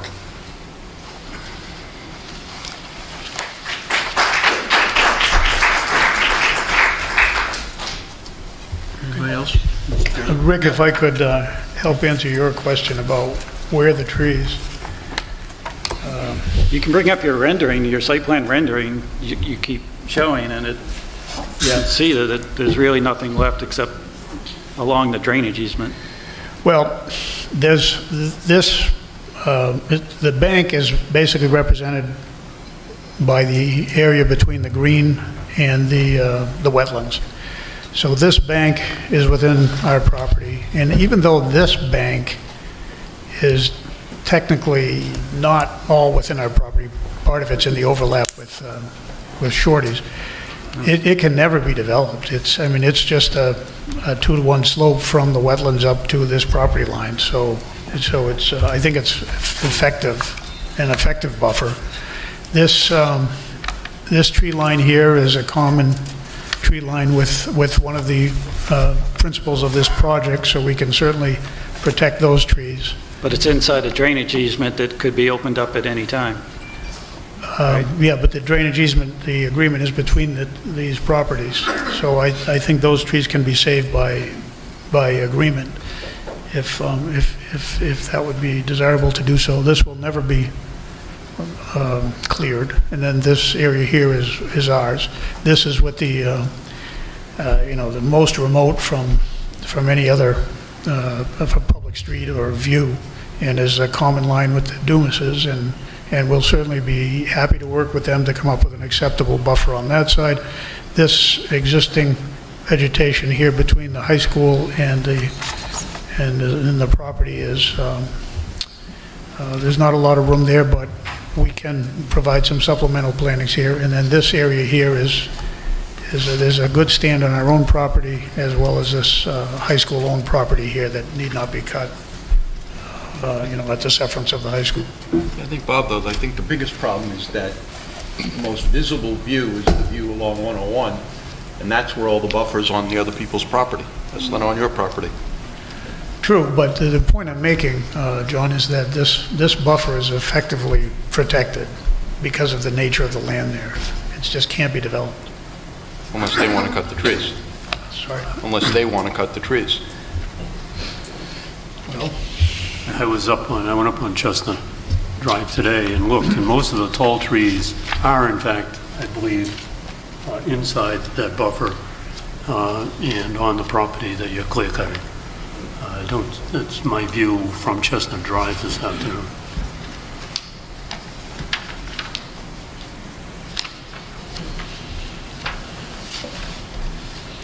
Well, this part of it here is common property line with Shorteez, and the remainder here and here is technically on somebody else's property, but other than spite, I don't know why anyone would want to cut a tree there on that bank. Bob, could you add the trees to the survey and note the size and diameter of the tree along that property line so that we could have some assurances? Yes. What size trees would be left? Bob, where the hand is not the common property line with Shorteez. That's the common property line with Shorteez is just down at the end of that line and just to a small point. That's. Let me just double check. Where the hand was before was behind the Fireplace Village and Bridal Shop. Yes, right. It's this part here. Right, just down at the corner, but not up where we're talking about where the best screening could be. I was looking at the wrong angle, I'm sorry.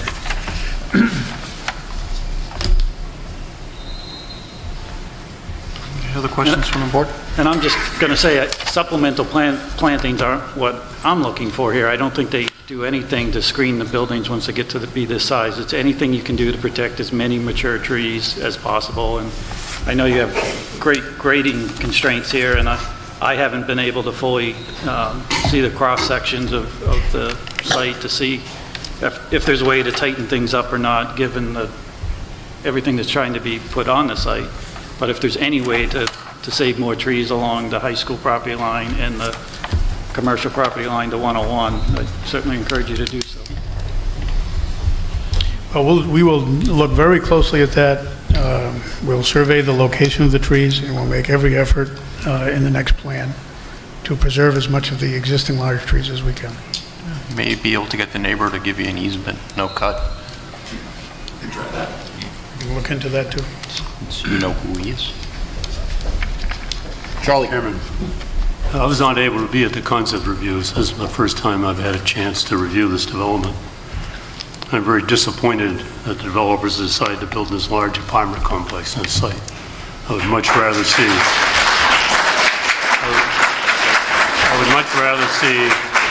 a Muse type development where those of us that are slightly over 55 can downsize and stay in Bedford. If you talk to any realtor, that's what's really needed in Bedford.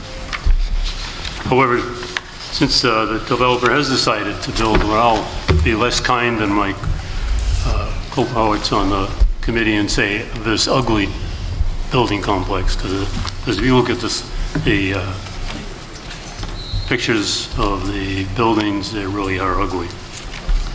I have a couple comments, suggestions to minimize the impact. The first one was the trees, and we've talked about that already. The second one is that while we can keep 120 apartments, I suggest you eliminate the 3-bedroom apartments and reduce the 2-bedroom apartments. This would allow you to reduce the height of the buildings down to 2 stories perhaps, or reduce the footprint so you can get more green space. It would also reduce the impact to our school system.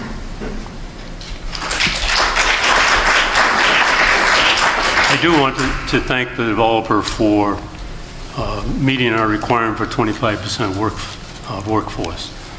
And I would resist and oppose any movement to waive that requirement. Unfortunately, we received some negative comments about the people that occupy workforce housing. I want to remind the citizens of Bedford that workforce includes the teachers that teach their children, the police and firemen that keep us safe, the nurse in your doctor's office, and the wait staff and kitchen staff that wait on you in your favorite restaurant, and many others who make our great lives in Bedford possible. There's a much greater chance that a drug dealer is living in your neighborhood than would be living in the workforce apartments.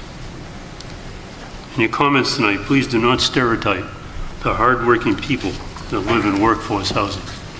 Thank you, Mr. Chairman. Anybody else?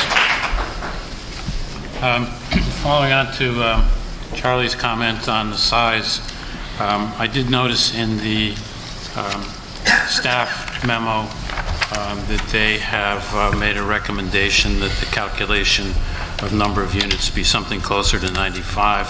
I understand this will be decided and looked at by the ZBA, but I think that that reduction would do a lot to reduce some of the issues that have been raised tonight, both in terms of getting everything on the site and the sheer mass of the structures.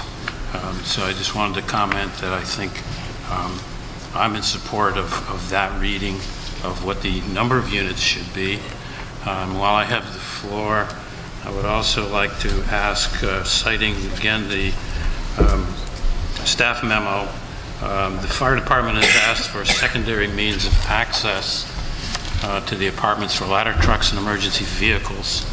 At this point, only one driveway off of Chestnut, and the access issue is unresolved, and I'd be interested to hear how you intend to address the safety and fire department's concern, because until the fire department is satisfied with this plan, I would not support it.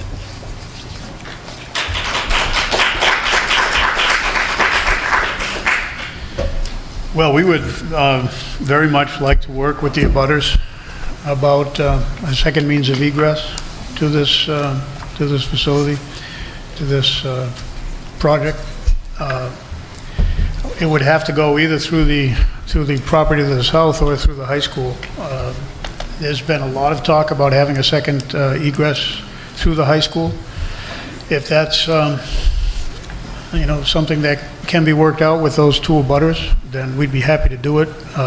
If we can't do that, then we would just ask the fire chief to consider this project to be basically a cul-de-sac.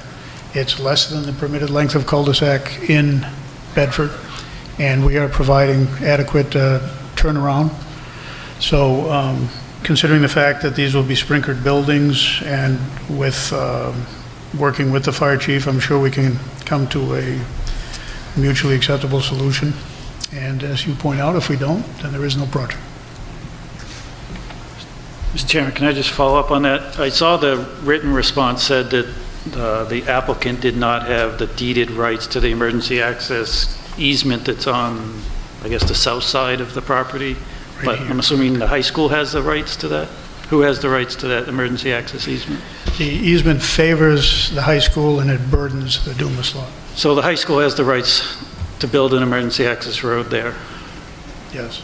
Could you not petition the school board to allow you to build that emergency access road for the high school? Well, at this point, you know, we'd like to work with all the abutters, the high school. So you'd put it in a different spot? That second easement? Well, I mean, as this plan lays out, there's really only a couple of places to put it. One would be here. Any other place that we could put it, and we have talked about relocating this one to make it easier to get into high school property, wouldn't really, I suppose you could, if there was a problem with access right here, you could bypass it, you know, a short distance here, but... I'm talking at the end on the south side, where the existing easement is in place. Yes. Well, that's what I'm saying. We'd like to work with both abutters consensually to arrive at a satisfactory solution there. If it's not possible, there would eventually be, when this property is developed, there'd be a connection to County Road, which would serve both properties with a second means of egress. Until that point, as I said, we would just work with the fire chief to consider this a cul-de-sac and provide a suitable turning radius for his vehicles to turn around. You have any more? Anybody else? If I may follow up on the Director of Public Works question. Do you have any intention on using taxpayer money to construct or maintain sewer or water? No, absolutely not. I'm sure Dick could reinforce this, but this is all, we're talking about private development money to make these connections from the point of discharge to the point of connection. Thanks. Can I ask why the realignment of the, I guess, current access to the high school is not shown on these plans? It was shown on the conceptual plans and it's now gone. It was part and parcel of an agreement with the high school to connect to the high school utilities. And in fact, the high school agreement to connect to the utilities, one of the conditions is that emergency access be realigned. So if we connect to Bedford Village shops, that wouldn't be done. If we connect to the high school, it would need to be done. Okay. Separate from the sewer line, you haven't said anything about the gas line, and that's coming down County Road up through the school. I think that's the only option you have, is that true? And you haven't shown that, I don't believe, on your plans. Right, because again, these plans assume that the high school option was not available, so there wouldn't. So this would be served by propane. Might be served by propane. In the event that the high school option comes back on the table, which it has, and if it turns out to be the better approach, as Dick pointed out, all things considered, geotechnical exploration, total length, etc., then if we do go through the high school for service to utilities, one of the conditions of that agreement is that gas would be provided at no cost to the school system. I'll just follow up on utilities. If you end up doing the gas or certainly sewer from the high school, if you can clearly work with the staff to determine where the best places to end those utilities. I'd love to be able to extend gas down Chestnut eventually if you're not doing that as part of your project. Maybe work with village shops and others in that area to be able to extend gas while you're working on Chestnut Drive, so we're not trying to tear that up a few years later? And if I can just clarify my understanding, whether there is or isn't natural gas depends on how you fare at the ZBA, is that correct? If you don't get the additional in terms of the number of units? there won't be natural gas. Yes, that is correct. There's a threshold below which there would be no gas extension, which is 114 units. Just to clarify that, the size of the units isn't a part of that. It's just the number of units, correct? So you could reduce, as I suggested earlier, the size of the units and still be able to bring in natural gas. I think that that's accurate, Mr. Fairman. I'm not sure how the tariff calculation takes place, whether it's by bedroom or size or square foot or by unit. But I think that it's accurate that it's based on unit. Thank you. Anybody else on the board? Okay. I'm going to ask people in the audience if they want to ask questions.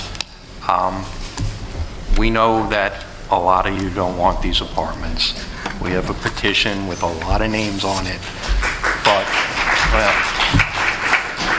that's fine. But if you're going to get up and make a comment or ask a question, please just don't get up and say that you don't want the apartments because you don't want apartments, because we know that people feel that way. We want this to be productive at least and get some substantive things other than just whether you want them or whether you don't want them. But if you have questions or you want to make comments about the plan or about anything that was discussed here tonight, we'd be glad to hear them. So you can line up, state your name and address, and make your comments. My name is Mike Averill. I live on McIntosh Lane in Bedford. I have a freshman at high school. 2 comments and 1 question. For the kids who walk out of the back of the high school, they walk on the eastern side of Chestnut. And for the lady who made the comment about doing the traffic survey for the middle entrance for the village shops, I would include that because I take that out of the Chestnut many times because of the traffic on 101. It's much easier to get out there and make the right-hand turn since traffic is stopped. My question is, if this program goes forward, what are you going to do for the year-long or more noise coming from the building and noise abatement for the classrooms on the northern side and the western side of the high school and Lurgio? Are you going to install new soundproof windows? Otherwise, you're going to be affecting a lot of students in the school. Okay. Guys? Do you want us to answer these sort of as we go here, Mr. Yeah, that one I want to hear. I want to hear an answer. Well, I'll tell you which ones you can answer. Well, noise of construction is certainly something that can be managed by working with the selected contractor when the time comes. And there's a certain unavoidable amount of noise, but there is other avoidable types of noise, and by a combination of scheduling, construction operations, and special fitting of certain backup alarms that cause less noise than others, and that sort of thing, noise can be managed to a reasonable level. And there's actually, several hundred feet between the closest buildings on this project, so I think we can effectively work with the school to make sure that's... Okay, before you start construction, you have a pre-construction meeting with staff, right? Yes, yeah. Of course. Yes. So, Becky, if you could see what you can do as far as addressing that. Sure. Okay. Thank you. By the way, have you guys done a fiscal impact study on what the effects of it is and effects on the schools, number of students? Not complete yet. We're working on that. Okay. Anybody else have any questions or comments? Hi, I'm Gary Duty, live on Ministerial Road. There's been a lot of comments tonight about traffic safety and how much extra traffic there would be and how much extra congestion there would be. and the promise and questions about studies that would be done to really determine what the traffic patterns are. And I would just, we were talking about it here, and the traffic is completely different now because of the 101 construction. I know many, many people that are altering their commuting patterns and whatnot to try to avoid those long lines of traffic. So I wonder if there's what seems like a valid question to me is, can the whole project be put off until the 101 traffic is done and we actually know what the traffic is going to be like at that intersection? And then also at that intersection there was I think a bit of a death wish to come out in the middle of 101 and then try to wait for a gap or whatever. But I was also wondering, is a U-turn going to be permitted there? Because if traffic coming toward Manchester on 101, if they would be trying to do U-turns at the same time as someone is blocking that intersection waiting for their gap, you could easily have a fatality there at that intersection. So I was wondering about that U-turn there. Anybody know about the U-turns? You know, Bob? I don't know what the signage plan shows for that median. And it would be a decision of the DOTs, of course, right, whether a U-turn is permitted there or not. The general rule is that unless a U-turn is specifically prohibited, U-turns are permissible. Yeah, there are driveways on that strip which are going to be blocked by that median, right? Yes. So there probably are going to be U-turns, I would think. Yes, well, Robin stated, as you remember, that whole section on that side of the road, that all of the full access drives will remain full access. They will? Okay, so. But nevertheless, I guess the larger point to that question is that DOT will be looking at our traffic study and will be considering that. And if that's a concern, then that's certainly something they can address. Okay. Phil Bruno, Beach Street. I'm not going to get into the details of the traffic and architecture or any of that. I'm assuming that that's going to be worked out with planning board, zoning board, whatever. What I'd like to say is I've been in town since 1999. Fought for the high school. We finally got it. It was a great thing. I personally think this is a good idea for the town. We've never had a center of town. This would sort of start to bring that to that whole area, village shops. Small businesses could get many more customers. You've got Inside Scoop, Table 8, you got the new Tap House. More businesses will come in, Harvest. I think this is a great idea personally. And I'm assuming, again, the details will get worked out. I think it's a great thing for Bedford. Thank you.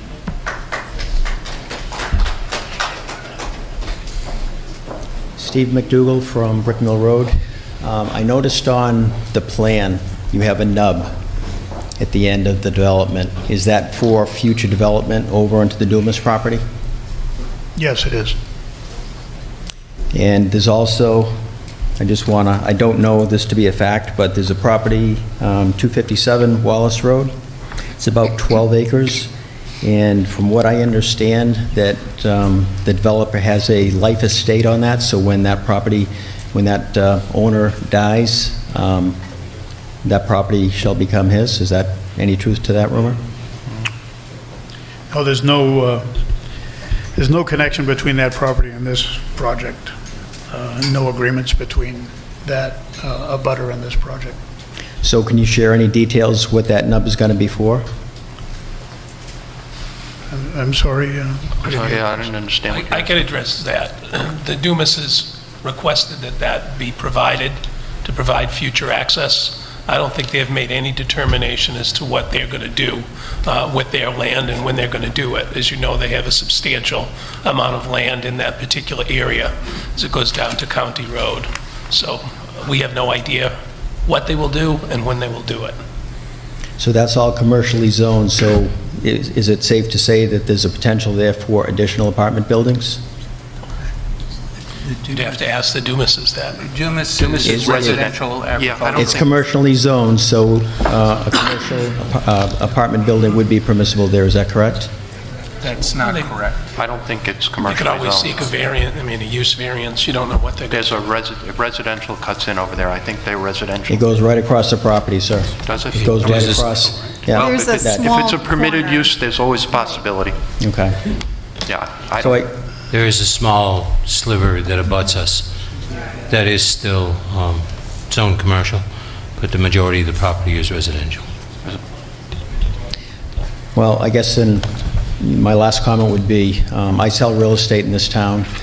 If we need something in this town, it's not apartment buildings, it's maybe 55 and older. That would be a perfect location, putting older people that can no longer afford their homes in this town. Old people. Well, I'm older than 55. I'm an older people. Okay?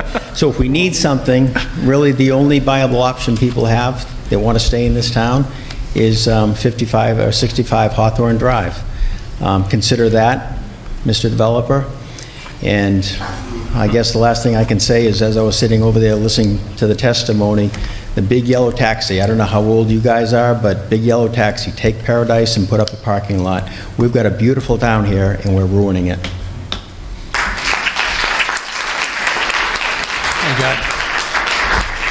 Bill Jennings, 6 Arrowhead Drive, and I also run the local television station and radio station. I got to thank everybody this evening for your participation. Hopefully you've told all your friends. This is running on Channel 22, 20, as well as streaming on Channel 22. And we know because we can see that there's over 300 people that are watching online right now. I'm just going to kind of brag a little bit about this community. I've been in town for 27 years. And what you're seeing is nothing new. Anytime there's any type of development, the question is, oh my God, there goes the infrastructure. Oh my God, more people we're going to have to send to West High School. Oh my God, we're going to have to build Riddlebrook. Now another extension on Riddlebrook. I don't know how long, excuse me, you've been in town, but my good friend Dave Daniels and I were talking about it, and we could put a date on this plan today and call it 1985. We could call it 1955. We could call it 1945. People are resistant to change. People are resistant to change more so in New England. We're a growing community, and I think the people up here do a wonderful job, and their predecessors have done a wonderful job in doing their due diligence. I'm going to brag on my staff buddies up there. I rely on their expertise. I rely on Jeff's expertise, and John's been around a long time. Charlie's been around. Charlie, I can't thank you enough for talking about the importance of workforce housing, because it's very important that we help those service people that are at that position in their life as they get bigger and move on in their professional careers can afford the opportunities we had when we were growing up. That being said, I am 150% behind this project. And I know the developers, and the developers are residents of Bedford. They give back to Bedford. They don't just accept this is what we want because we're giving back, you need to do something for us. They're not that way. What they do is work with the community. When I've seen the different meetings that our guides have been covering, I see a lot of passion and emotion. That's good. There's nothing wrong with that. But the people that have the expertise, so they're sitting right up here right now, the ZBA, those that are volunteers on both boards have to be very careful because of your emotions personally versus what you're guided by for the respective managers that are telling you what you can do legally, what you can't do legally, what precedent has been set, etc. This process, again, is nothing new. I support the concept. I support, and hopefully the board ends up endorsing whatever the final configuration might be. But let's be civil about everything. Let's make sure that if you disagree with your neighbor, and there's some neighbors that aren't agreeing with us, the bottom line is remain friends and just agree to disagree. All right? There you go. Thank you. Thank you. Bob McPherson, 93 Wallace Road. Just like to make a point of clarification.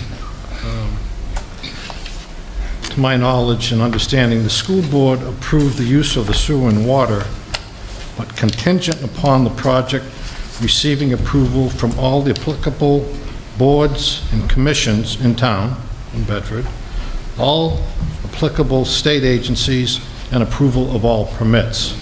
So it wasn't a carte blanche approval, from what I understand. Thank you. Okay. Hi. I guess I'm going to be a little different from everyone else here because my name is Audra, Hi. My kids were brought up here. Could you state your name and address? Audra Houghton, and I live in the apartments. I've also owned homes throughout Bedford. I have owned and sold 7+ homes. The past 6 years, we were transferred to New Jersey for my husband's job. And we've been back and forth from different states, but I have always come back to Bedford. And every state I have moved to, I have told everybody about the bubble of Bedford. And I say that in actually an endearing way, because this is a beautiful community. It is a great place to raise a family. It is a great place to retire. With that being said, I am now coming back to Bedford. I have 2 amazing daughters at the University of New Hampshire, and I'm very proud of them. But I am coming back now as a woman who was married 23 years and now divorced. My husband took off, and I came back. I will buy a house. I'm not ready to buy a house, but I will buy a house in this amazing town. But to have the opportunity to come back and take my time before I want to buy something again and be able to be in these apartments with the teachers that teach these children, the nurses that take care of us, the law enforcement alone that's in my building is amazing. I come home every night to an apartment alone, and I've never once come to that apartment feeling unsafe, ever. Everybody watches out for each other all the time. To get into these apartments, I don't know if you guys know this, you have to have a background check, okay? Not just me, but my children as well, and a financial background check. So I have obviously purchased many homes. No one has ever asked me for a background check. They just want to know how much money I made, okay? Now, I have 2 daughters. We moved to New Jersey, and we all know New Jersey is not a great place, but thank God my kids did not do something stupid in New Jersey, because if they did, I would not have been able to rent in these apartments. So if you're concerned about drug dealers coming into the apartments, you might want to be more concerned about the drug dealers that can purchase homes, because they're not going to purchase an apartment. And if you're worried about taking the apartments down to 2-bedroom or 1-bedroom, I can tell you, I have 2 daughters in college. This is their home right now. I want them to come home to their own bedrooms. So yes, I would like a 3-bedroom, so my kids can come home to their own room and their own things. And if you think for one second that you may never be in my shoes, that because you have this amazing family, which I did, we attended all the games. My kids played field hockey. I coached field hockey here. I worked at the executive. I coached a lot of you around here. I have personal trained a lot of you around here. For anybody to think that these apartments are such an awful thing, I'm actually embarrassed for you to even say that. I am, because I've owned big, beautiful homes in this town. And the people that are in the apartments with me, a lot of them are in the same situation. They're just trying to get themselves back on track, because we're just trying to figure out where we're going to go, which is going to be in this town. And I have amazing neighbors, absolutely amazing neighbors. So to think that I'm in a building and I might possibly be with a drug dealer, let me tell you something, if my neighbor is dealing drugs or doing drugs, I'm the first one's going to knock on their door. And then I'll call the police, because I'm not going to tolerate that. But I come home every night and I feel safe. It's just, I'm sorry to say this, there's a bit of a mentality here that you look down upon people who live in apartments. And I'm sorry, but that's sad, because if you think for one second that you can never be in one of our shoes, you're wrong. I had a happy marriage. 2 wonderful kids, dogs, yard, 6 bedrooms. Some people in here have been to my homes and my parties. And now, because I live in the apartments, they act like they don't know me. And you know what? That's sad for them because I'm a much stronger person than I was before. I'm a better person, and I'm making amazing friends in this apartment. And they're beautiful, and a lot of my friends who live in the homes want to come hang out in my apartment because they're quiet. Nobody is loud. Nobody is disrespectful. And maybe you do need places for 55 and older. Why don't you talk to these amazing people who are putting these places in your town? You now have police officers living in your town that couldn't live in your town before. They're now shopping in your stores. So God forbid someone came in and did something stupid in your stores. You have these people in your stores, in your community. You should be thankful that you have your teachers and your nurses, your military, and your police officers living within you. You should be very proud for that. And if you're worried about the apartments aren't very pretty, then add something pretty. Because the people that are living in them are really good people. And I'm one of them, and I'm proud of it. So if you ever have a question, if you want to come over and meet me or see my apartment, my name's Audra. I love to go to the Copper Door. I am single, so if anyone has anyone, let me know. I am fun. I also run. I ran the Manchester Marathon the first year. I've run New Hampshire, New York. 15 years on Reach the Beach. Audra. That's all I'm going to say. Let some other people speak. We got the point. I just want to say one last thing. It's a great town. Don't discourage others.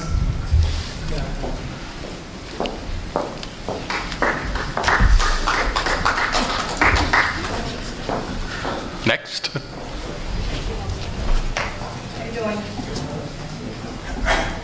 Becky Soul, 327 New Boston Road.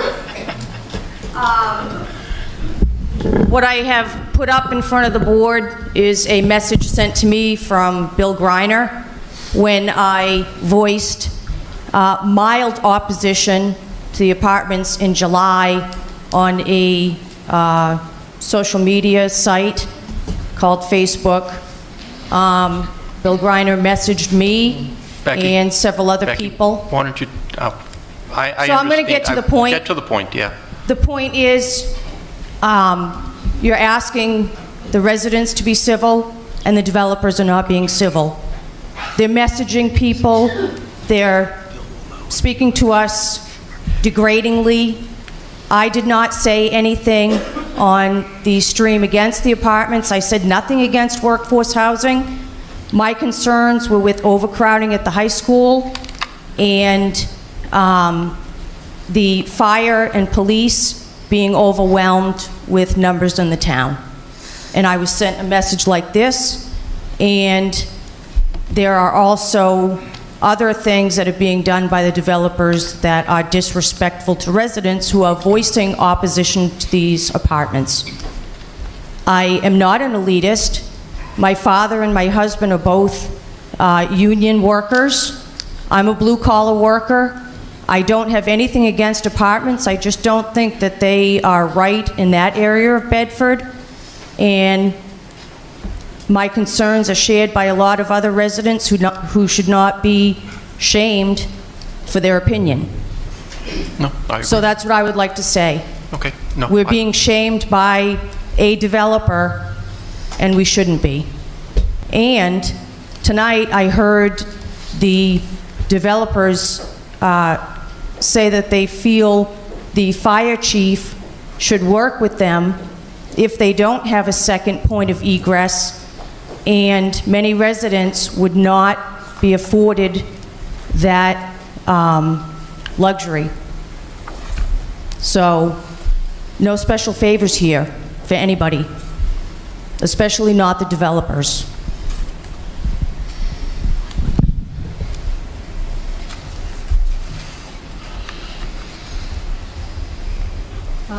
My name is Sonali Parekh. I'm from Greenfield Farms. I pay a lot of tax like everybody else here, I'm sure. But the infrastructure, I have nothing against the apartment. Let's just say they bring in a lot of business here. But the question is more for the board. What are we are talking about traffic congestion here. Have we talked about school congestions? Our buses right now, we are understaffed. We have kids literally standing, or there are 3 kids sitting on each seat. It takes 1 hour to come back from Lurgio back to Liberty Hill. 1 hour, because we are short on infrastructure. It's great we are adding all this stuff. What is the board looking into that when the burden of additional on the infrastructure is going to be there? What are we going to do to supplement so our kids, after paying so much tax, right now we are shortchanged. I'm not sure if any of your kids are going through these buses. So I want to ask, what is Bedford District going to do about it? Great, you are adding it. Improve the infrastructure for what we are paying today. You are adding more. Are they going to be paying out of their pocket for our infrastructure? Or are you going to take it out of my pocket? Is my question. Thank you.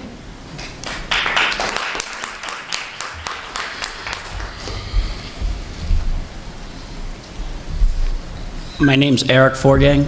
I live at Cooper Lane. It's the apartments behind the Copper Door. I've lived there for less than a year now. I actually work for Great New Hampshire Restaurants. Been there straight out of high school about 15 years ago. First of all, Bedford's a great community, and it's awesome that I was able to move here. I'm a single father with 2 sons, 7 and 9 years old. It's a great school for them. I just wanted to say, you know, the apartments is like a community inside of a community. It's everyone's great. There's, like a couple speakers said, there's police officers who live there. You know, it's very safe.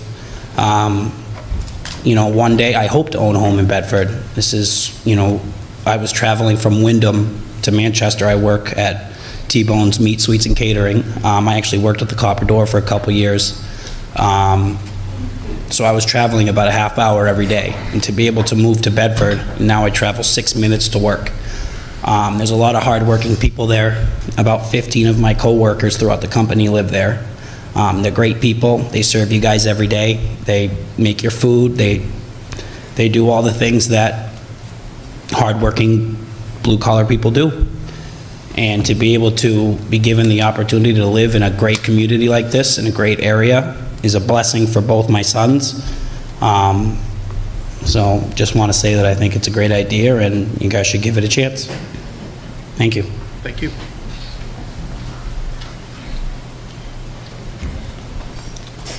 Good evening. Dave Danielson, Darby Lane, Bedford. Just as quick background, I served on the planning board for 8 years, so I truly respect what you guys are going through. And I appreciate all that you're doing. A couple of things. One of the things is I was listening to some of the comments earlier. I've lived in town, by the way, for 49 years. My wife and I have lived in town for 49 years. So I remember we were going through a particular period of time of growth, and our former fire chief, Ralph Wiggin, was in a meeting just like this, and people were complaining about growth. And Ralph stood up and said, I should explain that Ralph's family actually crossed the river from Londonderry to establish their homes here. So Ralph stood up and he said, do you think if my family said, we don't want anybody here, where would you be? And it just struck me because where would we be? So it's really important that we think about the fact that we have to grow. And one of the things is I looked at this, and I've argued with Bob. Bob and I have had this discussion, is I've had to learn that the demographics change. I've had to learn that I'm getting older. I had to learn that my peers are getting older. A lot of my friends are downsizing. It scares the hell out of me because I have to pick up stuff in my den.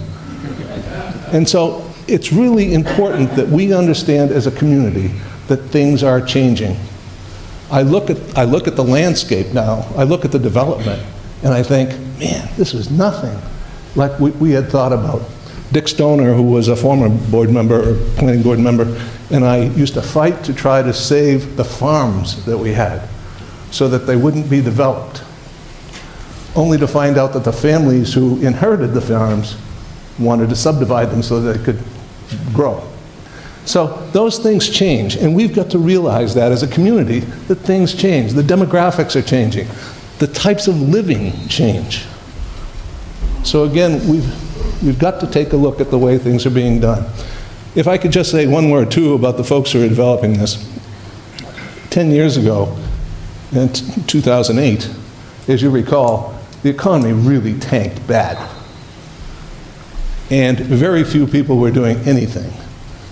But these guys, these folks that are developing here, stood up, put their necks in it, and actually started to develop down on the corner. Many of you can't remember, but down where they're developing used to be a turkey farm. And accompanying the turkey farm were tons of flies. So everybody in town was very happy to see that change. The other thing I talk about a lot is the Bedford Village Inn. I was here when the cows used to cross the road to graze across the street. And the barn where we eat now used to be a barn. So things change, and we've got to change with it. And so I just ask you to be a little bit more understanding. However, I listened to the issues that were brought up tonight. You folks are right on target. Push for quality. Push for a quality development. That's so essential, because I would like to think that the boards that I sat on and the folks that followed me did that same thing. Push for quality development, and don't let go of that. And thank you very much. Thank you.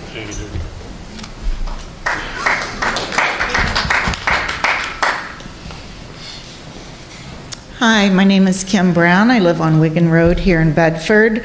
And I had some questions. One question I have is that were these apartments ever approved? Well, first I want to say something to Audrey and Audrey. First I want to say something that I would never ever think badly of apartments. I would never ever think badly of people who live in apartments or live in workforce apartments. I lived in many apartments. I'm an educator. I have no problem with children who might not normally get a good education, a really good education. I have no problem with them having the opportunity. I think it's wonderful. My problem is the location. If they were building these over on South Willow Road, I don't think you'd be hearing a peep from any of these people. So it's not the workforce or the apartments that we're having a problem with. My question was this, were these apartments ever approved to have 90 workforce units? The apartments haven't been approved at all. No. But I mean, was it ever discussed that they would have 90 workforce units? No, I don't think so. Because I received a text from Bill Greiner that said, we either get our variance for 115 units or we build 90 LITC units. Either way, it's fine by us. And so I put this on a Facebook page because it's the developer telling me, and I believe him. And then I get a message the next morning that said I can't communicate with you any longer for legal reasons. So I feel like there was some misrepresentation here, Bill. Just wanted to point that out. Okay, the plan B, the exit for the emergency vehicles.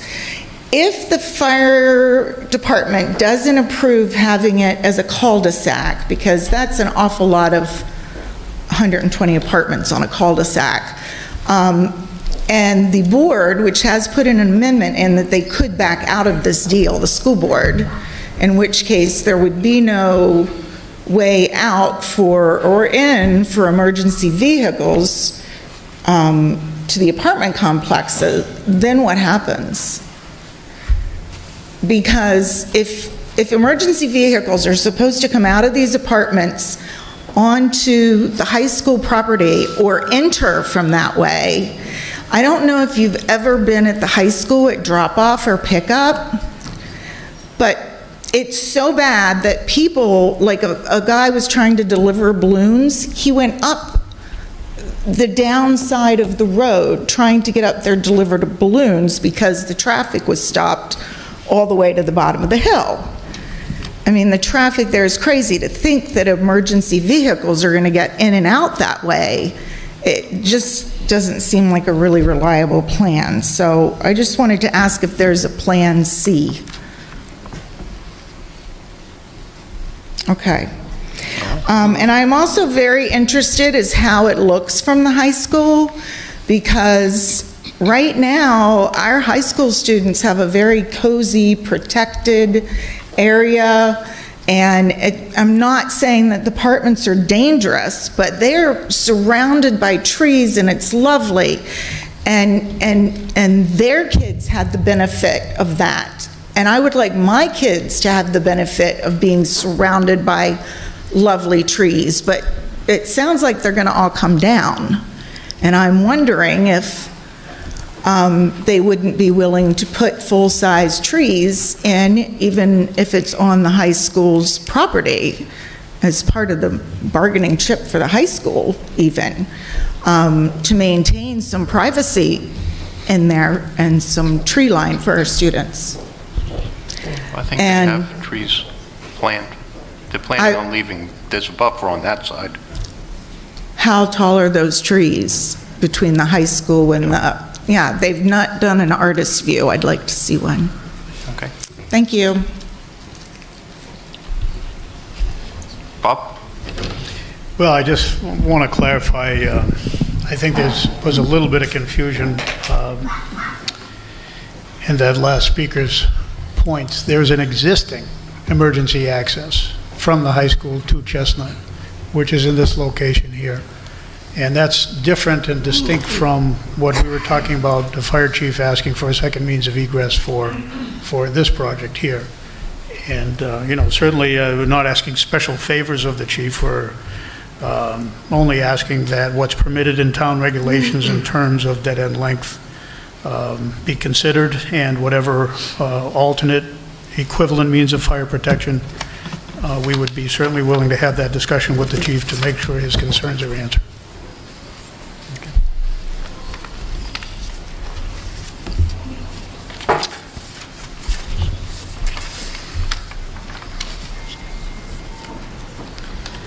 I am Kevin Gagney, resident, 51 Federation Road. Bill, I'm not speaking on behalf of my employer. I've spoken to this board before and many boards about this project. I have never said I don't want apartments. I have never said I hate the children. Maybe my own sometimes, but I've never said I hate the children. I've only ever expressed objective concerns about engineering and environmental issues. Look where that got me after my last planning board meeting of August 27th. Bill Greiner contacted my employer the next day and made false allegations of unethical conduct by me. I was cleared, and my employer responded to Bill in writing.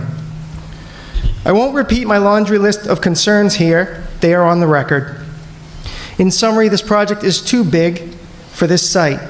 The traffic impacts alone will be unacceptable. I've spoken to why I think in common sense terms the number of 32 cars exiting the site during morning peak is just incorrect.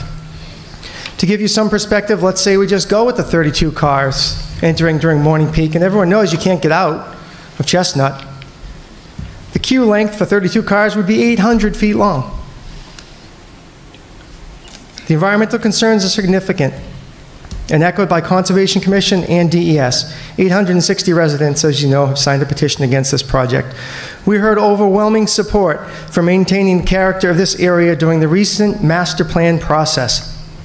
This project will do violence to those goals. Existing trees are barren 6 months of the year. New trees are not mature, and don't be fooled into thinking they offer visual screening. Neighbors can cut trees. We can't rely on the vegetative buffer on the abutter's property. I want no traffic or environmental impacts from this project, but I'd rather the impact of 90-unit development than 120. We've already heard if they don't get the variance, they'll just knock down Shorteez. Is that supposed to scare us? Please, please, tear down Shorteez. I wouldn't eat at his restaurants anyway. My friends won't eat there, my family won't eat there, my coworkers won't eat there. Residents have been banned from his restaurants anyway. We don't like the way he treats people. No 120 units. Take Shorteez down. I call your bluff.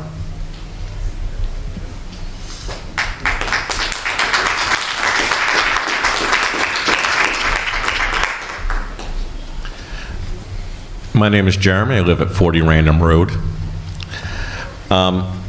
before I came in today, I wrote down a bunch of notes from basically the staff planning report on August 27th submitted to the planning board. Mr. Foote asked about over half the questions I had on here, so I won't go over them again, but I would ask some clarifications on a couple points. The planning document recommended a screening and buffer zone between the development and Bedford High School. Is that still a recommendation that we're going to follow at all? That'd be question one. The second one is, we talked about 48 feet as the height of the building. As Mr. Foote pointed out, it's going to be about 56 feet. Someone said that the 48 feet had to do with zoning. Is it because of zoning or because our fire trucks can't get over 48 feet? I don't know. Becky, you know. Sure. It has to do with the way you calculate the height of the building. It's the average ground level to the average height of the roof. So you're not going to the very peak of the ridge line on the highest point of the roof. And the maximum height does take into account the length of the ladders that the fire department has and their ability to provide emergency assistance. Okay. Then I'd like to say I support the recommendations that the planning board staff had submitted, on the August 27th letter, which says we should build towards the zone, what the zoning says, 90 units. Add more green space, because there's very little green space on the development. I wouldn't mind seeing more areas of open space. And that's it. Okay, what is the August 27th? Is that the conceptual? I can hand it to you. It's a conceptual. Oh, that's conceptual. Yes. Okay. No, I know what it is then. Anybody else? Next.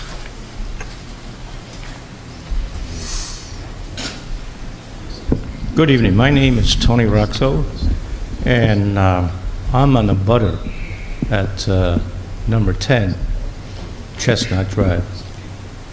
And I bought that building about a year ago, put about $250,000 into it, and like to think that I've improved the building considerably, and I hope this project doesn't detract from that. I have nothing against the project. I think the investors are obviously putting their money at risk. They must believe in it and believe in the town. So I applaud them for that. And I also am a great believer in workforce housing, and I applaud them for taking that on as well. My only concern is safety and the traffic. I think the traffic study was done a little lighthearted, maybe. I have tenants that have problems now getting in and out with the work that's going on. So please, let's make sure that we address the safety issues as well as the traffic. And if there's something we could do there with the 2 lanes, I'm all for it, but even make it wider, reduce the queue time, I think that will help. I'm a little bit confused where that sidewalk is going, but I'll tell you what, I have a lot of kids from that high school doing 2 things with my property. Trespassing and creating damage, and also their parents parking in my parking lot on pickup and delivery. So anything we can do to address that, I'm all for it. I have nothing against the kids, but it's my property. I pay the taxes on it. I would prefer if they use the sidewalk. If we're going to plan on taking that up, that'd be a great idea. And again, the safety in and out and the traffic, of course, it's going to abut right where probably the steepest slope is their driveway cut of that Chestnut. So keep that in mind. It does got AC there. We may have, I don't want to get people sliding down into my property.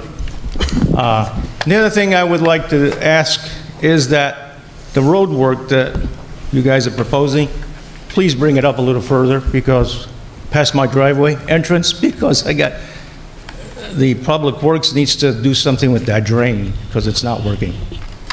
We need to address that. So all in all, I think I'm in favor of the project. I improved my building, and I hope that we'll improve the rest of it, and the city will be, the town will be a better town for it all. Thank you. Okay.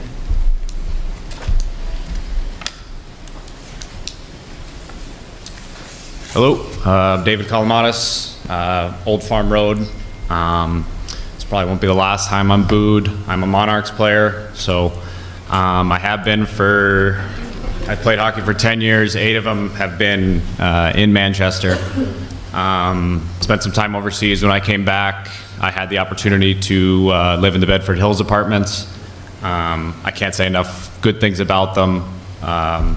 The people, the community around there. My wife wanted a dog, so we got a dog. And spending time at the dog park, you run into a long list of characters, all of which were phenomenal people to be around. And the opportunity to live in those apartments for the last 3 years gave us the opportunity to end up purchasing a home this summer. So obviously I can't say enough good things about them. Community-wise, what they were able to do for my family, they were excellent. So thank you. Thank you.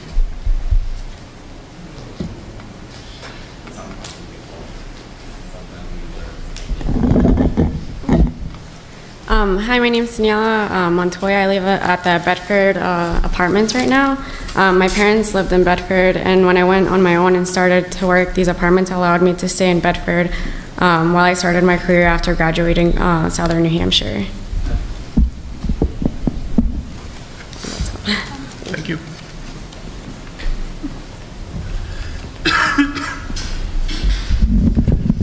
Hi, this is Vandana Sharma, and I live at Sonoma Drive. I'm not against the apartments. I'm against the location of these apartments. As when we started our career in life, when we were in apartments at that point, and it's good to have apartments in the town, but not right behind the high school. What is the security for the kids? There's so many incidents happening nowadays.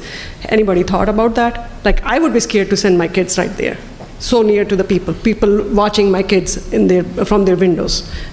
I don't know if the builder or the people who are supporting this project has their kids in this school district at this point. Thank you. Thank you.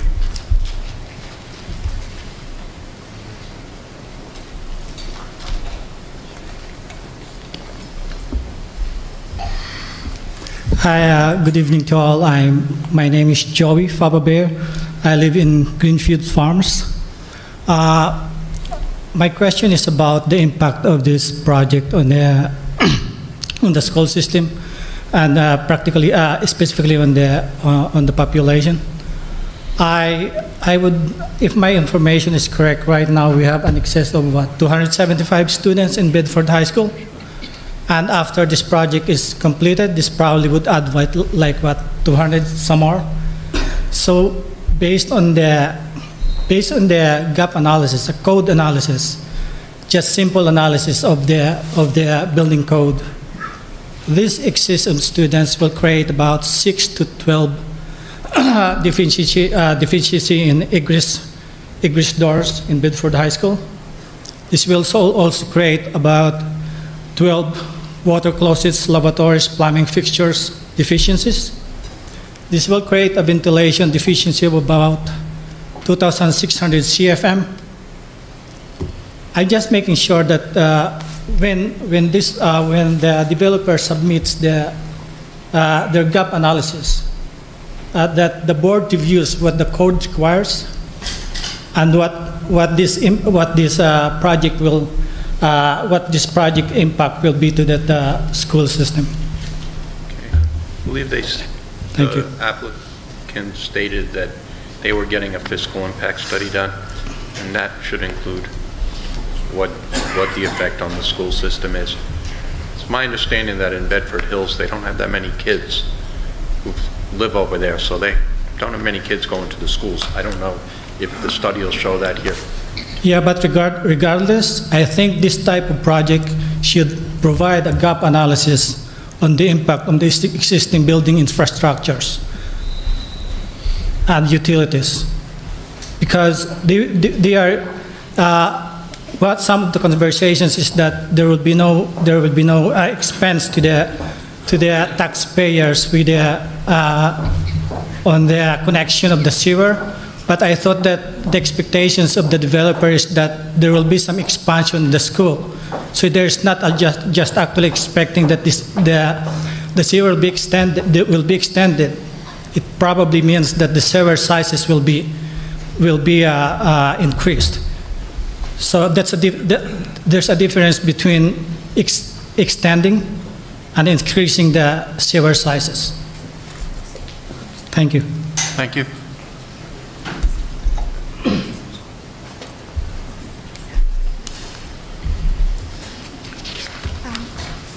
Hi, my name is Erin, and I live at 43 Wilburn Abbey Drive. I wasn't going to say anything tonight because I really don't know anything about zoning or anything like that, but I feel like we've kind of diverged into some different topics and some different points and things that I sort of feel like I would like to address since they've already come up. I think every person who's come to this microphone has made a point to say they are not against workforce housing. I am not against workforce housing either.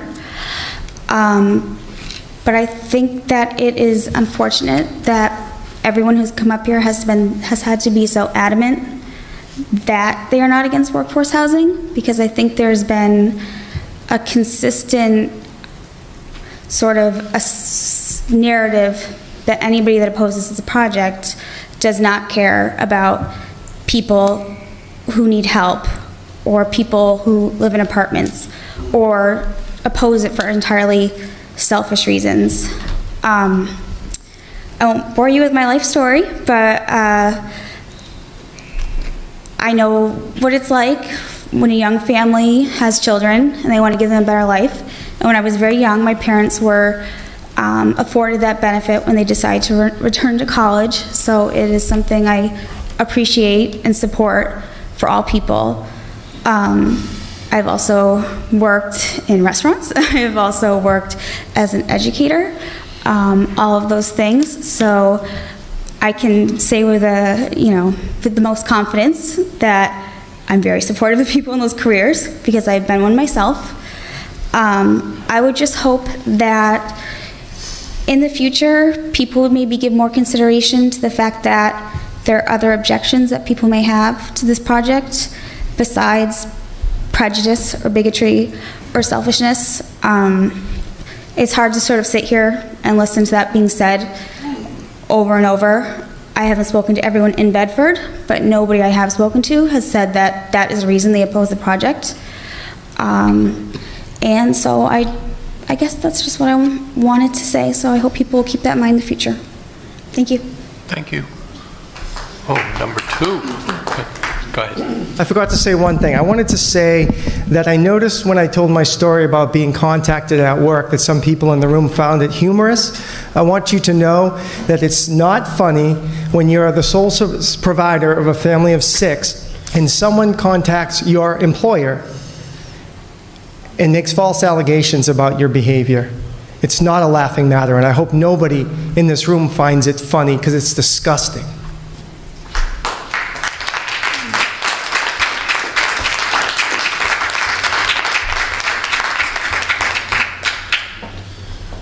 Hi, Frank Anthony, 64 Hitching Post Lane. So I've actually watched a lot of these meetings, usually in the closet where the recording equipment is. And I have seen workforce housing come before the board. I think it's probably 3 years ago or something. There was something near Muse. I remember all the exact details. And it wasn't the same level of this opposition, but there were some wild claims made then about children and bicycles and sidewalks and things like that. And I mean, this has been more like substantial objections, because it is a location that we need to do work on. This project, from what I've seen tonight, does need work. But I've seen this board do so much work, and I've seen these projects entirely turn around. I watched the entire reconstruction of everything that happened down after we tore down the Wayfarer, and the change in designs and the change in the inhabitants of those buildings. And this board can do amazing work with this project, and I look forward to seeing the final what comes out between the developer and staff whenever this finally ends. Thank you. Thank you.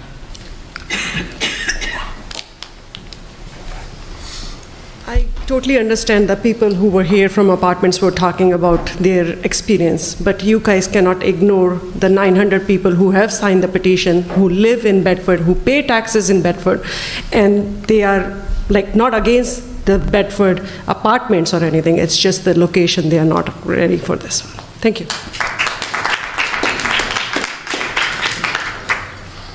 Anybody else? Got one? Okay. Real quick, Henry Vayu, 20 Greeley Hill Road, lived in Bedford 20 years. And I just wanted to add my voice of support for the project. We have ample supply of single-family homes here. I think we do need more living accommodations for people that are 55 and older that want to downsize, so I do think we do need that. But I also think we need workforce housing too, because as we're an aging state, aging population, and as people want to live independently in their homes, eventually they need in-home support. And so a lot of those people don't get paid wages that can support living in a community like this. And so I think to have a vibrant community, you need a little bit of everything. You know, you need the housing for the elderly, you need the workforce housing, and you need the single-family homes. So I think this will sort of complement what the town needs. Thank you. Last one. Thank you. Norm Turcott, 25 Shaw Drive. I thought I was going to be the senior man here, 43 years in Bedford, until Dave Daniels got up, but I guess he's got me by a few years. I've got 2 or 3 very quick points to make.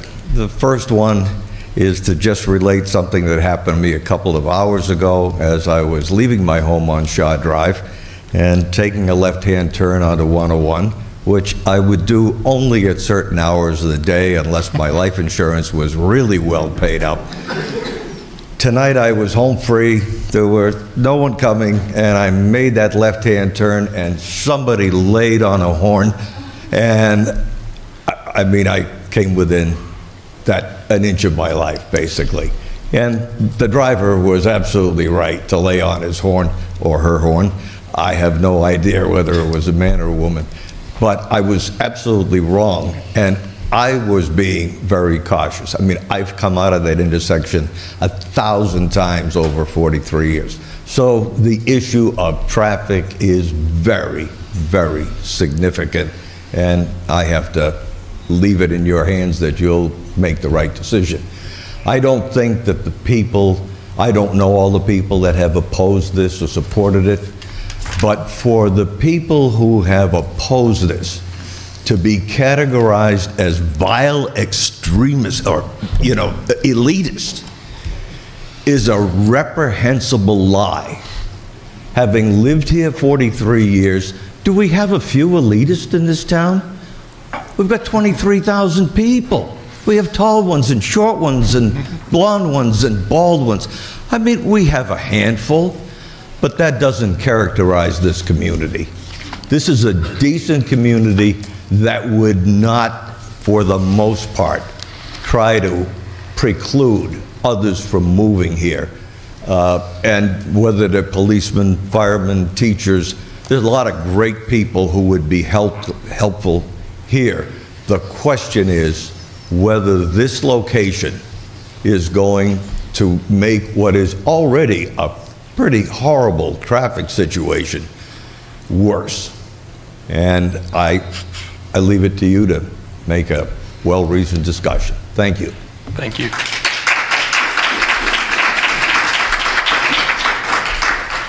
Okay, Becky, what do we do? Not what do we do, but what do we do? At this point, sure. So at this point, the board would need to decide if they wanted to continue the discussion to another date or close the design review discussion.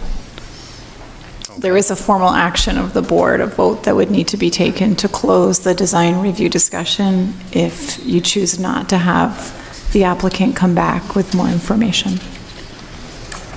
Okay. So I know it's certainly the planning board's decision, and Attorney Cronin, this is directed to you, it, may just weigh in on how we decide, but does the developer, do you have a preference as to whether design review stays open or not?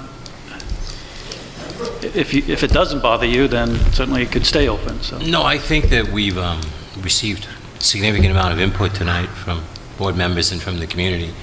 I think that we would prefer that the next time you see us, we'd be coming back with approvals, and we would be working with staff during that period to improve the architecturals and the tree buffers and all the things that we've heard. I know that there's some additional work to be done in traffic, although we have 3 experts in the pot now. I'm not sure how many more. How many more in the state? That's it. How many more would add anything additional to what we've already heard, but we do have significant input. We understand where we need to go with this, so if it's the board's pleasure to close the design review, we could do that, because probably around February or so, we'd be back for actually moving into the approval process. Okay. Mr. Chairman, I think that there's significant open issues, including the sewer and water and gas line and other things that we ought to keep the design review. So the question would be, do we have to do it to a date certain, or could this be re-advertised, or if we ask the applicant to be back in 2 or 3 meetings from now? It can be to a date certain, and we would not need to re-advertise. This is not a public hearing, it's just a public discussion. If you don't have a date in mind, I would recommend we re-advertise and work with the applicant to get additional information to bring back to the board at another date. It's up to the applicant. If the board desires to keep it open, then I would agree with Becky that we have some fairly significant work to do, so to commit to a date certain tonight, I don't think we'd be in a position to do that. Okay, well, let's pass. Just while we're discussing it, I think that given the magnitude of this proposal and the number of open questions around the size, what the ZBA ultimately determines with their questions, the traffic, the architecture, utilities, fire safety, landscaping, all I think had questions this evening. And to my mind, I would like to see those fleshed out a little more and continue the design review portion of the process. Not indefinitely, but at least to get some of those open questions resolved before we try to do a final approval. Anybody else? Concur with the Vice Chair. I'd also like to do a site visit at some point. I'm sorry? I'd like to do a site visit at some time, either between now and the next design review or before the final. I think it would be nice to see the tree line and see where things are. I know we have snow on the ground, but I have boots, so. So I think the question I would have is, when you folks feel you would be at a point where you can speak to most of these open questions? Well, certainly we wouldn't be able to come back with a fully designed project till we've gone through the ZBA process. Also, we have still some work to do with finalizing our easement with Dumas. We have some additional work to do on the things that were brought up tonight, and until we get our geotech to find out which route is best, whether we're coming from the high school or we're coming from the Bedford Village shops, we're probably talking into next year sometime, Mr. Newberry, at least. I mean, we need a couple of months to go back and regroup and come back with additional information.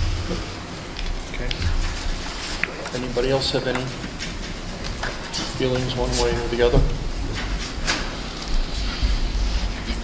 Okay. We need a vote, Becky? Yes. Yes, please. Someone want to make a motion?